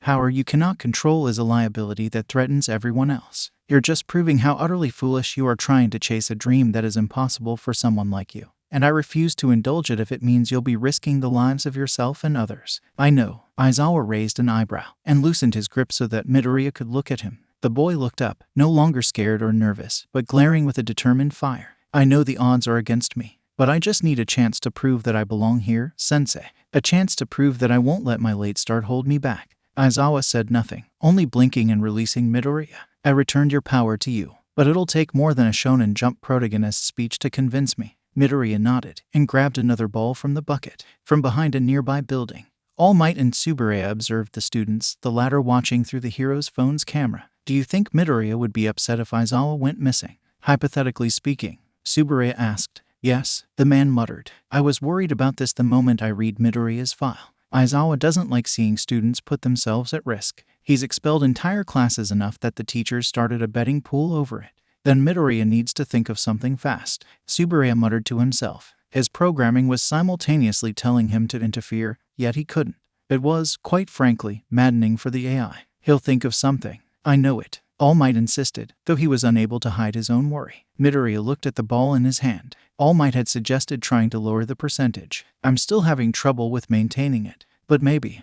Midoriya threw his arm back, gripping the baseball, and took aim. Remember the egg in the microwave. Hold it, smash, Midoriya shouted once again. Only this time a massive shockwave shot out, launching the ball and blowing back everyone's hair. Midoriya, teeth gritted, watched the softball fall back towards the earth, landing in the distance. Sensei, Aizawa looked over, and for the first time that day was pleasantly surprised. Midoriya raised his arm, the limb unharmed save for a single broken finger. I'm not useless. I can still fight. So, he held off on using his power until the last possible second, when only the tip of his index finger was on the ball. Aizawa mused, giving off the first genuine smile of the day. This kid, he muttered, holding up the tablet to reveal a distance of 724 meters. Holy crap, divided by that was super manly. Divided by too bad about his finger though. Divided by I guess that's why he has the support items, 𝐬𝐬. Everyone was praising him, chatting excitedly and muttering. Save for one. Deku. Midoriya jumped, Bakugo snarling as he stormed over, hands popping.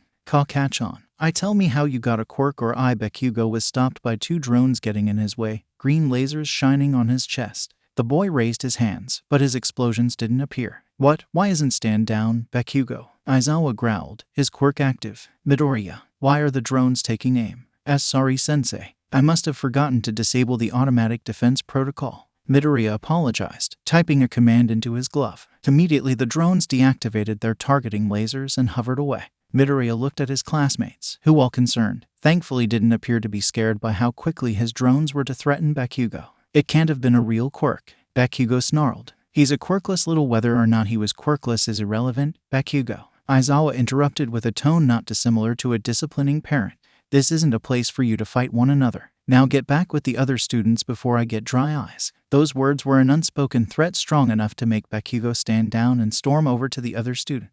Midoriya, go see the old lady. I can keep going, sensei. Midoriya interrupted. A little pain can't stop us when people's lives are at risk, right? I'll just be very careful. Aizawa stared at him for a moment before sighing. Fine, Sato, your turn. Seated toe touch. Midoriya didn't need his drones for this one, since part of his training with 𝗬𝗲 involved learning escape artistry and contortionism, which left him plenty flexible. The only ones who matched him were Ashido and Asui, whose bodies were naturally limber, much to the delight of the ogling 𝐬𝐻𝐻𝐿. Midoriya made a mental note to keep an eye on him. Pull-ups. Midoriya also did fine in this task, having his cloak drones help him out when his muscles started to give out. Despite his robotic assistance though, the MVP of this exercise, from the sound of it, was Toru Hagakure. However, Midoriya suspected that she was cheating, mainly due to the fact that she was completely invisible once she shed her gym clothes. Trying to ignore the implications of this, Midoriya focused on not aggravating his broken finger. Endurance run. Seeing as Yaoyorozu was riding on a motorized bike, Midoriya chose to use his drones again, but only once he started to feel exhaustion from running.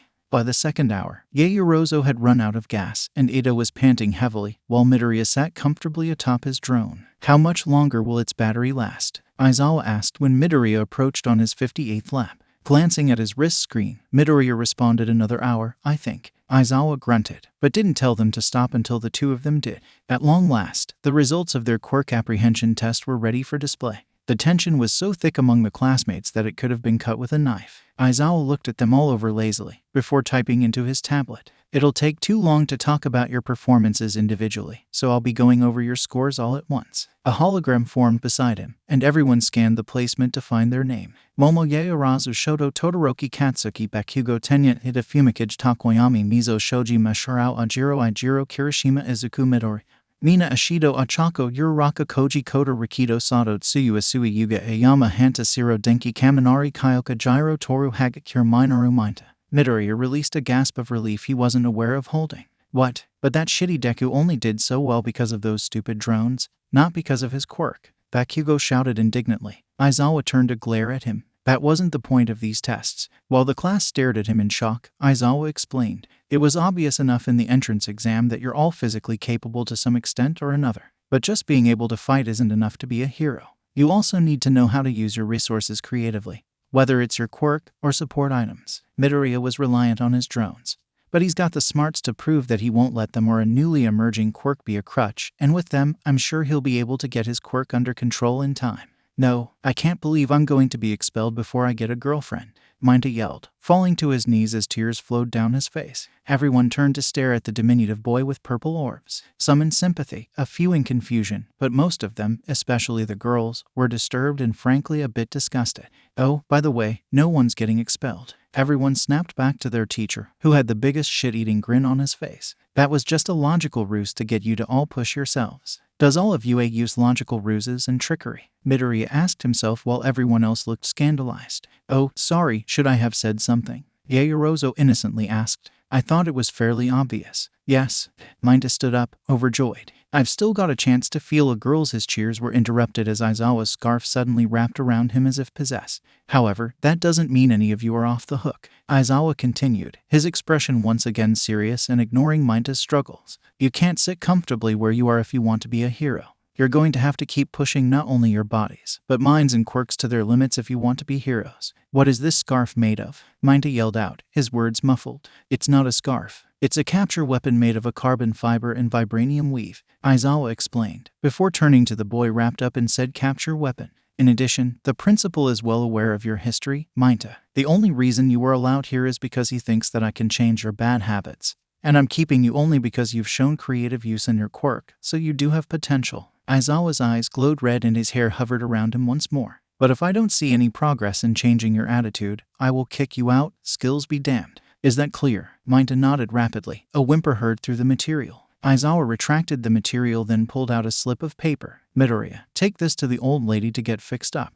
When you're done, join your classmates in the homeroom. You'll all find your syllabus there. He turned to leave, but stopped and looked back at everyone. Oh, and welcome to UA. A logical ruse. Don't make me laugh. 𝐲𝐻𝐬 sighed, and turned to All Might. Hello All Might. I'm surprised you managed to pull yourself away from the spotlight. He glanced at the man's suit pocket, his phone sticking out of it, in the middle of a call. Is it the problem child's AI? My name is 𝗬𝗪𝗏. The phone responded in a clipped tone. And what makes you so certain my successor will be a problem child? 𝐲𝐻𝐬 stared blankly at the phone.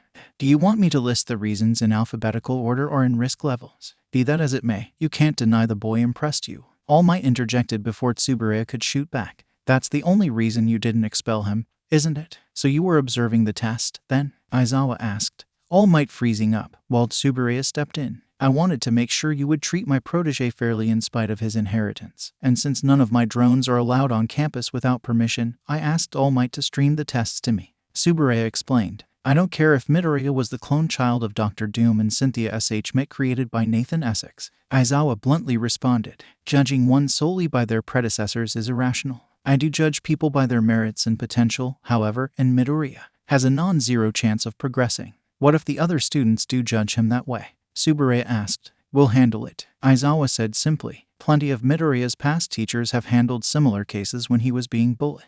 By which I mean they did little more than raise their voice to the aggressors, if they caught them doing something. 𝗬𝗪𝗏 shot back, somehow managing to convey cold fury despite lacking any visible indication. 𝐲𝐻𝐬 shifted uncomfortably, but straightened up after a moment. I won't let him be bullied, 𝐲𝐻𝐬 insisted. And I would also like the names of Midoriya's previous teachers forwarded to my desk so that I may investigate them in their school. Good, 𝗬𝗪𝗏 said. I'll compile a list and have it sent to you by next morning.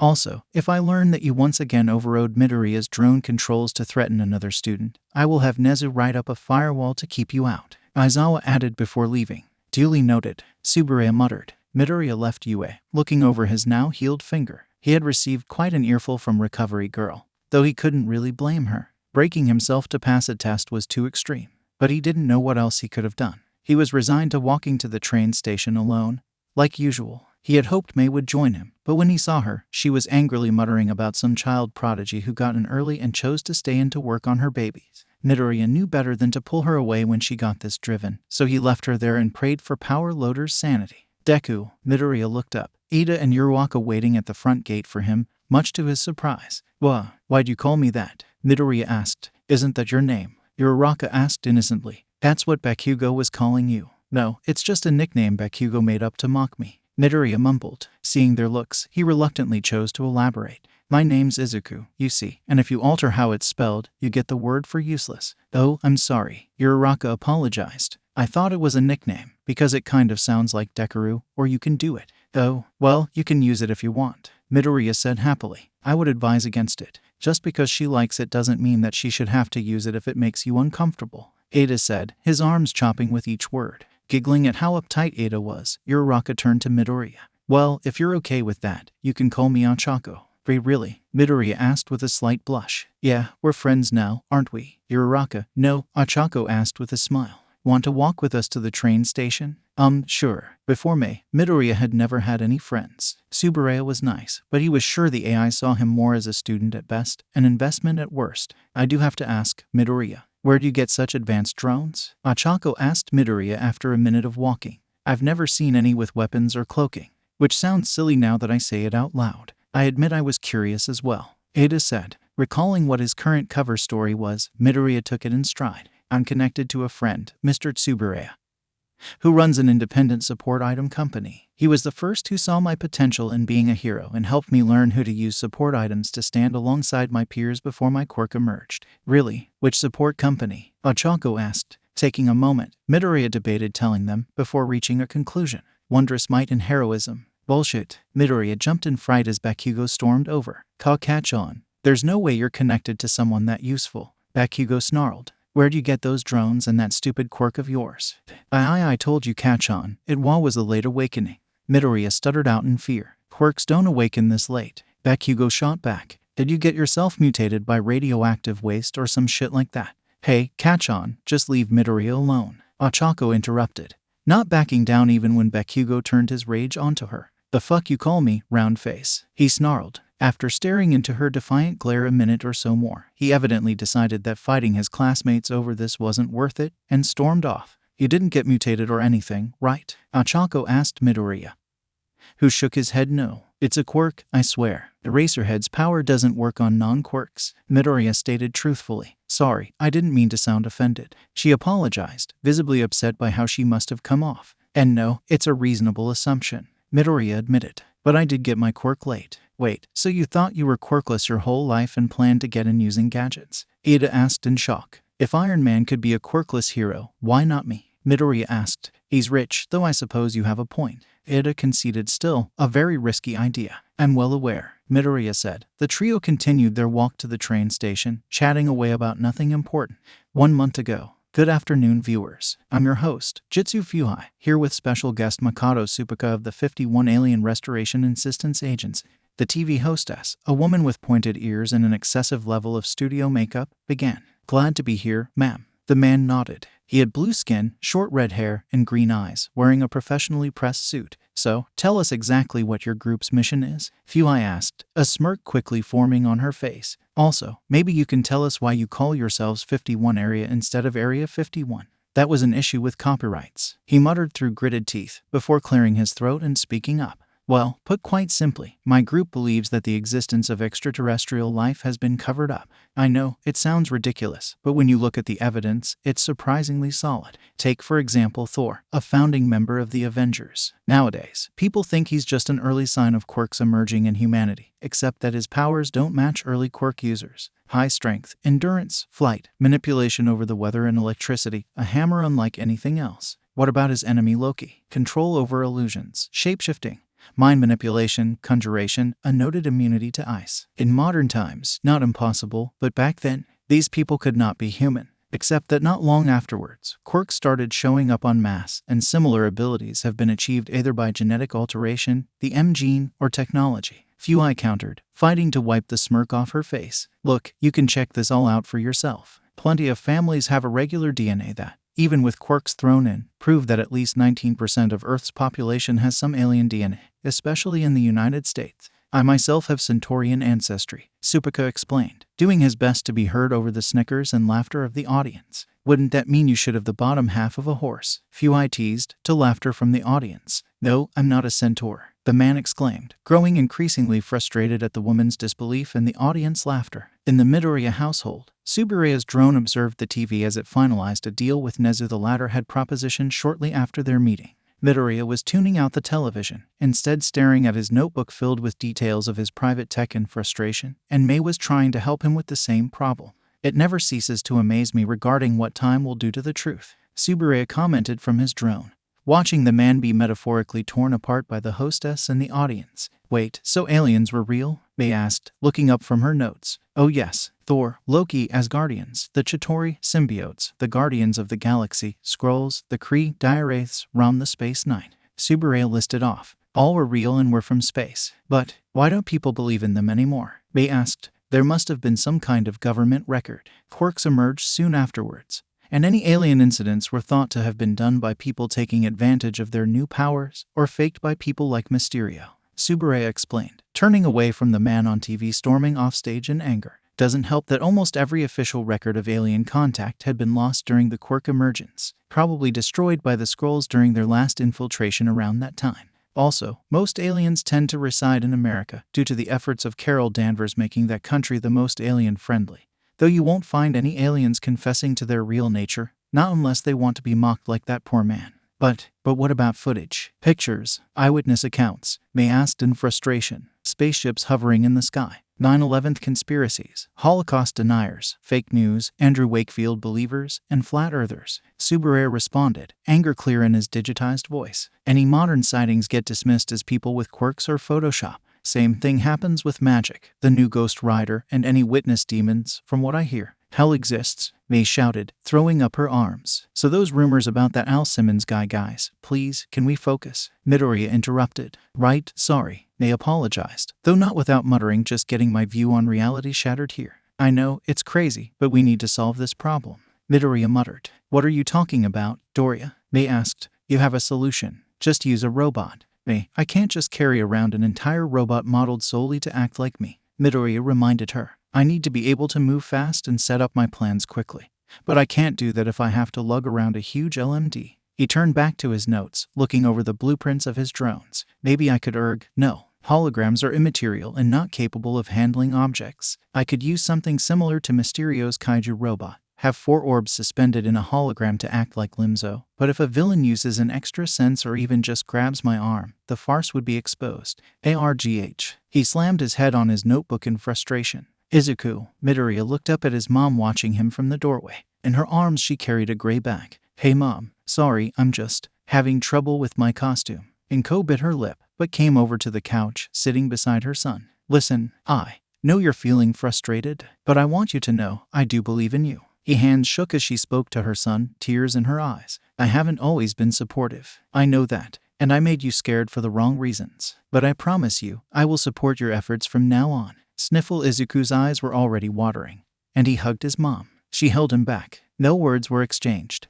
There didn't need to be. Pulling apart, 𝐀𝐦 gave Midoriya the bag. I actually worked on something. A few months ago, I saw one of your suit designs in that notebook and I finished creating it. She looked at the sketch of Mysterio's costume, bubble head and cape circled. But I guess this wouldn't work with your current plans. Midoriya looked in the back. Inside was a dark green jumpsuit with a simple gray pattern, neatly folded up. It was made with love, but like his mother said, it wouldn't work for his current Mysterio suit. Unfolding it, Midoriya thought it looked like it would hug his frame tightly, leaving no room for anything save for some light padding. Definitely no electronics. Mom worked really hard on this, but it wouldn't last long in a real fight. Midoriya's eyes widened, and he leaped up in joy, reached down to his mother, and hugged her tightly. Thank you so much, Mom. 𝐀𝐦 looked at her son in shock. What for? Midoriya looked up, a huge smile on his face. I figured it out. I'll need to make some adjustments, but I know how to get more prep time. The present. The most shocking thing about the hero school was, put simply, how normal so much of it was. There were English classes taught by Present Mike. Art history was by Midnight, mathematics by ectoplasm, and literature by Cementos. Save for the fact that their teachers were pro-heroes, any one of these lessons wouldn't be out of place in a normal high school. The only 2 exceptions were hero ethics, taught by Professor 𝐵𝐴𝐸𝐸, and the class everyone was excited for, foundational heroics. Who do you think is going to be teaching us? Hiroshima asked Bakugo. Who cares as long as they're a pro? He dismissed. Wait a sec. Didn't All Might say he was a teacher starting this year? Zero asked. Before anyone else could consider this point, the door was thrown open. I am here, coming through the door like a normal person. All Might shouted. No way. Whoa, he really is teaching. I haven't seen that costume before. That's his Silver Age costume, Kiro. Welcome, students, to Foundational Heroics. Think of it as Heroing 101. All Might greeted the students warmly. Today we're going to move you ahead a bit. Reaching into his belt, All Might pulled out a card reading Battle Trials. Yeah, fight training. Hiroshima cheered, while Bakugo's face broke into an eager grin. All Might Sensei, isn't this kind of activity advanced for our first lesson? Ada asked, his arm raised. Not at all. I believe that the best teacher is experience. But before you go, you won't be complete without. All Might gestured flamboyantly, aiming a small remote and clicking the button. From the wall emerged 20 metal cases, each one numbered and labeled by the student.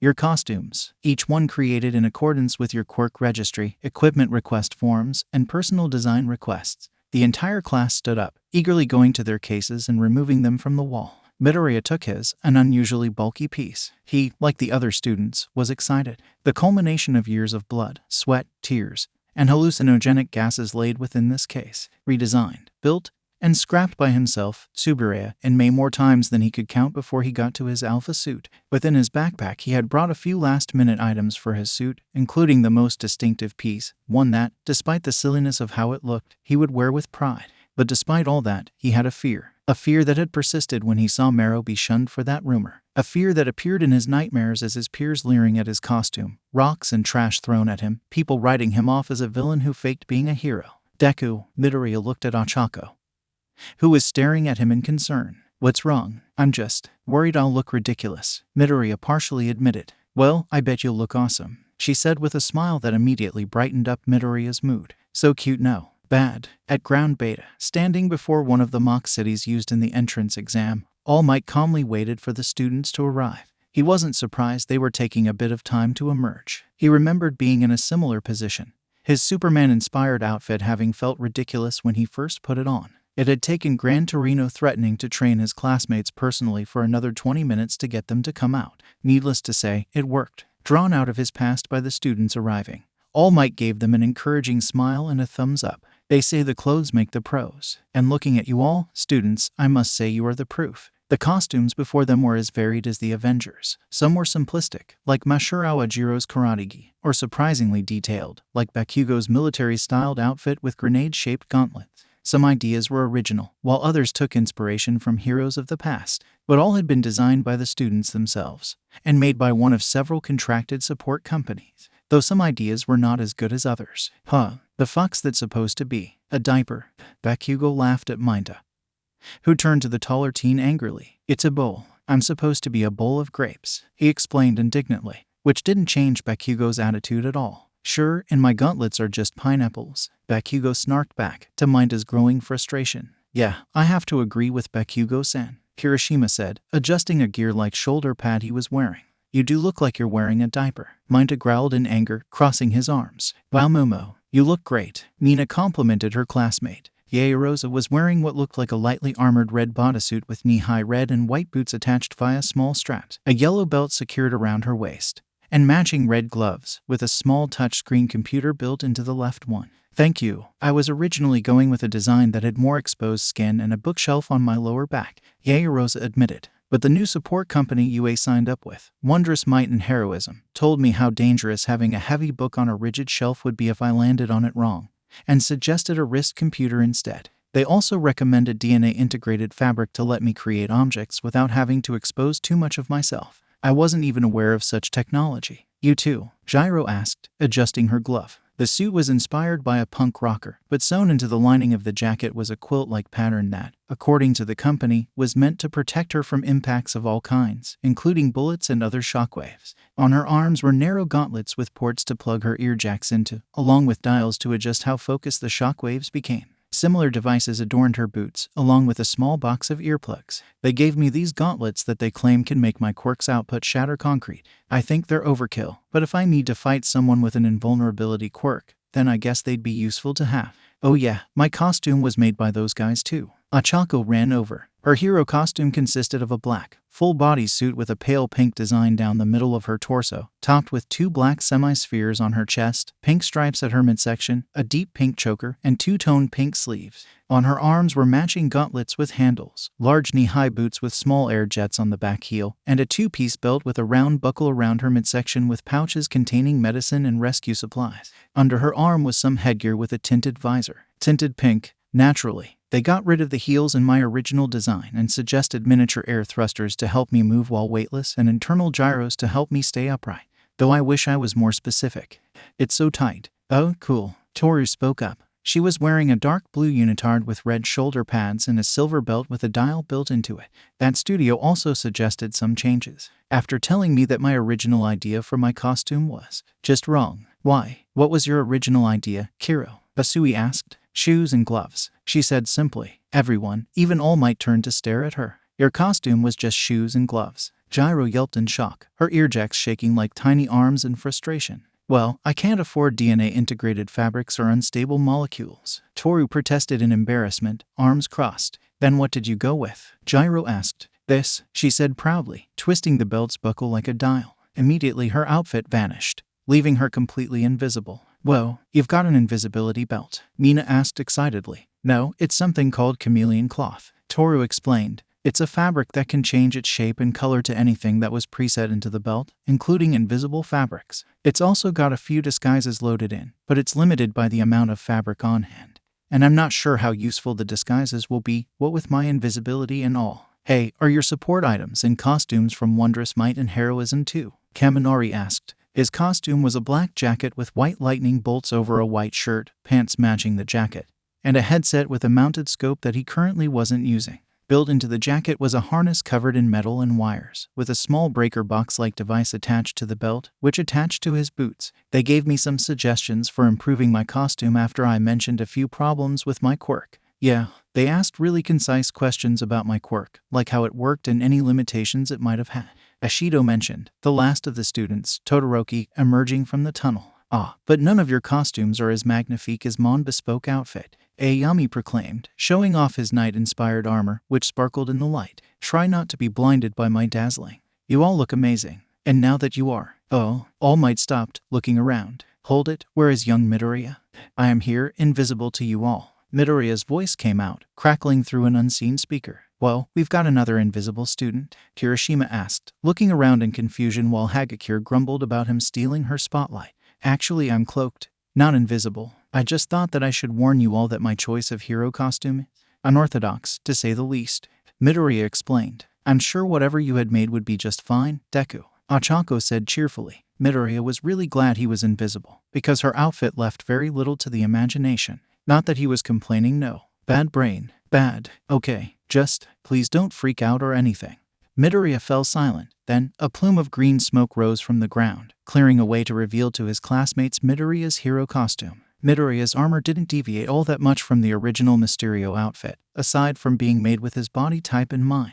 It was a full bodysuit, covered in green scales. Secured to Midoriya's front was a pair of clasps, each designed to resemble an upside-down eye of Providence to hold his purple cape in place. Upon his arms were a pair of golden gauntlets, with red trims upon them. Similar trim was upon his golden boots, which rose up to his knees, with crescent moons upon them, the points facing up like a smile. A similar, smile-like moon was adorning a gold belt Midoriya had around his waist. Lastly, Midoriya's helmet was, like the original Mysterio, an opaque silvery blue bubble helmet, secured to his suit by a neck brace-like collar with a smile-esque design upon the front. The biggest physical difference was the mystic-themed armor plating upon his chest, shoulders, and knees, acting as an extra layer of defense, and the cape's high collar that rose behind the helmet in a V-shape to mimic All Might's infamous haircut. The first reaction that was heard, thankfully, was not fear. Though Bakugo laughing so hard one would think he encountered the hero Ms. joke wasn't much better. The fuck are you supposed to be? A gachapan, he snorted, holding his gut in laughter. Huh, and you guys were giving me crap over my costume. Mineta snorted. Why the bubble helmet? Was all Kaminari asked. Before responding, the helmet turned clear, showing Midoriya's face. It's difficult to render a believable face in holographic form, but spheres are much easier, he explained, his voice crackling out of the speaker hidden in his collar. Before anyone else could comment, however, an indignant voice cut through. How dare you? Everyone turned to the boy in full armor, Ada, judging by the leg engines. You dare to wear the visage of a villain in this institute for heroes? Wait, a villain? Mineta asked in shock, backing away from the now fearful Midoriya. Yes, that's the outfit first worn by Quentin Beck, the American villain Mysterio, Ada proclaimed, his glare at his green-haired classmate not relenting. You should remove that costume at once and apologize for disgracing your alumni. And with that, Midoriya's worst fear started, accusations and fear pouring out like a flood from his classmates. Is he actually a villain? What were you thinking? Are you crazy? What's wrong with you? How could you even think of such a thought? That's enough. All the student protests were silenced by the giant of a man looking at them in disapproval. Young Midoriya's outfit was previously evaluated by our teachers and approved. If he chooses to use that identity and accept the stigma that comes with it, then he will. All Might stated, a tone of disappointment leaking out from his words, which made the other students back down in shame. Well, most of them. We're here to be heroes, and he's disgracing the heroes who came before us by wearing the suit of a villain. Ada protested. Plenty of pre-quirk heroes were criminals or vigilantes before the laws were passed, like the Scarlet Witch, the X-Men, or even Mysterio's archenemy Spider-Man. All Might calmly countered. But Mysterio was a villain all his life. Ada continued. Oh please, like the gachapan has the balls to try and be a villain. Everyone turned to Bakugo, shocked at how he was, in his own way, defending Deku. That nerd's wanted nothing but to be a hero all his life, so I really doubt he'd change his mind and become a fucking villain. and I want to redeem the name. Midoriya spoke up, drawing everyone's attention back to him. I'm well aware of how people could see me, but I want to show everyone that anyone can be a hero, no matter where they come from, even if it comes from someone originally a villain. Or quirkless, so manly, Kirishima muttered, admiration in his eyes. A beacon of light, born from darkness. 𝐓𝐴𝐬 𝐍𝐴𝐬, a boy with a raven's head, spoke up, looking to bring hope despite and having an origin rooted in evil. It means he likes it. His sentient quirk, Dark Shadow, spoke up. And you're all forgetting something. Everyone turned to Ochako, including Midoriya. Midoriya's highest score wasn't in villain points, but rescue points. He even broke his arm and legs to save me. So I think we should give him a chance to prove that he's here to be a hero. Ochako continued.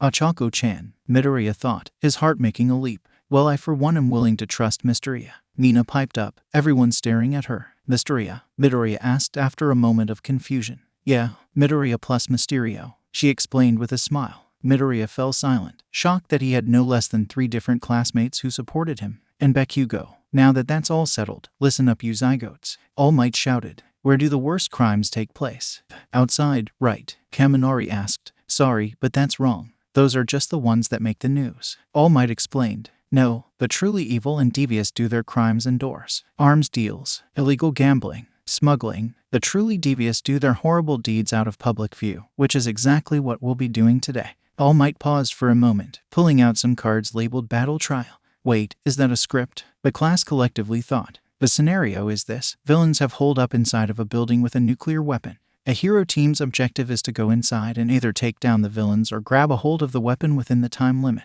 The villain team wins by either capturing the opposing team or keeping the heroes away from the bomb for 15 minutes. All Might read off. Sensei, how will matchups be determined? Ida asked. Are we going to be expelled if we fail? Ochako spoke up. Are there any other conditions we need to be concerned about? Momo asked. How much can we hurt the other team? Bakugo asked, to everyone's worry. Do I not look magnifique? Aoyama preened. I wasn't done talking yet. All Might interrupted, before taking out a few boxes with holes in the top. The matchups will be determined by lottery. You'll be split up into teams of 2, with half as villains, the other as heroes. Sir, is that really the best way to create our teams? Ida asked, his hand raised. No, it makes sense. Many heroes have to team up on the spot, and they can't pick who they're working with. This is probably meant to simulate that. Midoriya helpfully explained. Ida looked at him quietly, but didn't respond. Young Midoriya is correct. All Might confirmed. Oftentimes, a pro hero would be lucky to get even one person as backup. I see. I apologize for the interruption, Sensei. Midoriya slumped at how cold Ida had become towards him. As for any other conditions, try to keep collateral damage to a minimum. And remember that this is a training exercise. If I feel that any of you are going too far, I will end the match there and both teams lose. In addition, UA has a 2 strikes rule. Any attack that could have severely injured or potentially killed a student is a strike. Do it again, and you're expelled from the hero course. Everyone turned to Bakugo at that, who just scoffed and turned away. I know my limits. That being said, you should treat this as a real battle. We have the best healer in the country on standby, so don't be too afraid to inflict injuries. Also try to embody the ideals of the team you're on, which means that the villains should try to embody villainy. And no, you won't be expelled if you fail, though each matchup will be recorded and sent to your homeroom teacher for evaluation, so no slacking off. Everyone gulped at the idea of Aizawa evaluating their performance and criticizing them. Everyone, step up and pull out a ball. Whatever letter you get determines your teammate. And once they were picked out, All Might displayed the results on a screen. Heroes, Team A, Ochako Uraraka and Izuku Midoriya. Team H, Toru Hagakure and Minru Mineta. Team F, Denki Kaminari and Kyoka Gyro.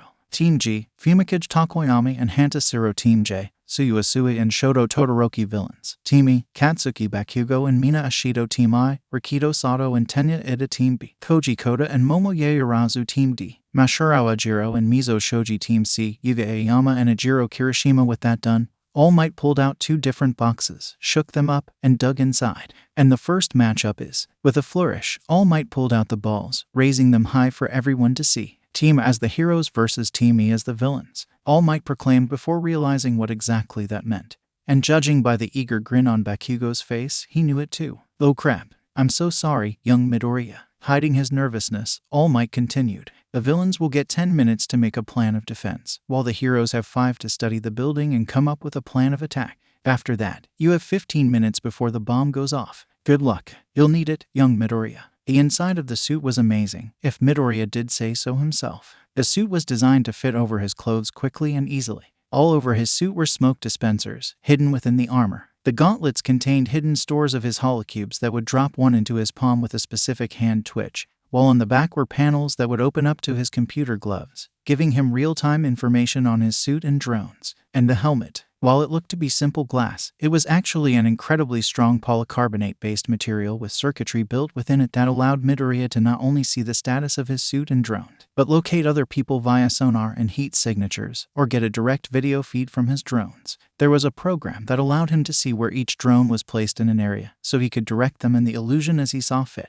The helmet gave him readings of everything his drones could detect, from chemical storage levels to items of interest. In addition, the whole suit was airtight so that he wouldn't be affected by his own gases, and best of all, there was a built-in temperature control so that Midoriya would be comfortable within it no matter what the weather was or how long he was inside. It was a suit that would have impressed both Tony Stark and Quentin Beck. And yet all that was on Midoriya's mind was 𝗵𝑃𝑔𝐻 is going to kill me. You gave suggestions for our costumes, didn't you? 𝐴𝐻𝐻𝐿 spoke up as they studied the building's blueprints, waiting for the timer to go off to signal the hero's entrance. 𝐴𝐻𝐻𝐿's observation broke Midoriya out of his thoughts. What? The way my costume supplier's email was written reminded me of your muttering. She explained, and I remember you mentioned you knew the person running wondrous might and heroism. I'm sorry, he said, unsure if she was upset or not. Don't be. I'm glad you helped our friends out, she explained. I'm just surprised that you didn't bring it up with the others when we were talking. I can't, he explained. I signed an NDA, so I can't say much more than I interned for this company's CEO. Seeing as he owned the company, he could technically say what he wanted, but he wasn't going to admit that just yet. Oh, she said, nodding in understanding, before she spoke up again. So, I really need to ask, why did you pick Mysterio? Well, it was either this or Loki, and there was no way I'd be caught dead wearing his horns. Midoriya joked. Wait, since when do I make jokes? Even more amazingly, 𝐴𝐻𝐻𝐿 laughed. She's so cute when she knows. Focus. I guess we should talk about our strategy. 𝐴𝐻𝐻𝐿 muttered. You know that my quirk is removing gravity. I can lift up to 3 tons, but I get sick if I use it on myself. I know you have super strength and illusions. I think 𝐴𝐻𝐻𝐿 has acid, and 𝗵𝑃𝑔𝐻 has his explosions. What do you think? 𝗵𝑃𝑔𝐻 will come after me, Midoriya stated simply. No offense, but he won't consider you a threat. 𝐻𝐻𝐿. 𝐴𝐻𝐻𝐿 crossed her arms, annoyed, before a question came to her. How do you know him so well? An excited smile quickly formed on her face. Ooh, is this one of those fated rivalry things? Something like that, yes, the illusion tech user said. I know how to keep him occupied, so I can get him off your back while you deal with Mina. Her acid may be an issue, since it'd be perfect for traps, but I can have my drones carry you over any puddles and trails. What, you don't have any flight tech in that costume? 𝐴𝐻𝐻𝐿 asked cheekily. I do have the tech in my drones, but not in my suit. There was room for it, but not for a dedicated power source. Midoriya grumbled. The most I could do was an electromagnetic crash cushion. Oh, sorry to hear that. 𝐴𝐻𝐻𝐿 sympathized. But what about 𝗵𝑃𝑔𝐻? What if he catches you or takes you out of the fight? He won't, Midoriya stated simply. Why not? 𝐴𝐻𝐻𝐿 asked. Before answering, Midoriya popped his helmet off, revealing his nervous but smirking face. I have a trick planned. Hero team, you are free to enter. Midoriya cleared his throat. Code phrase, genre shift.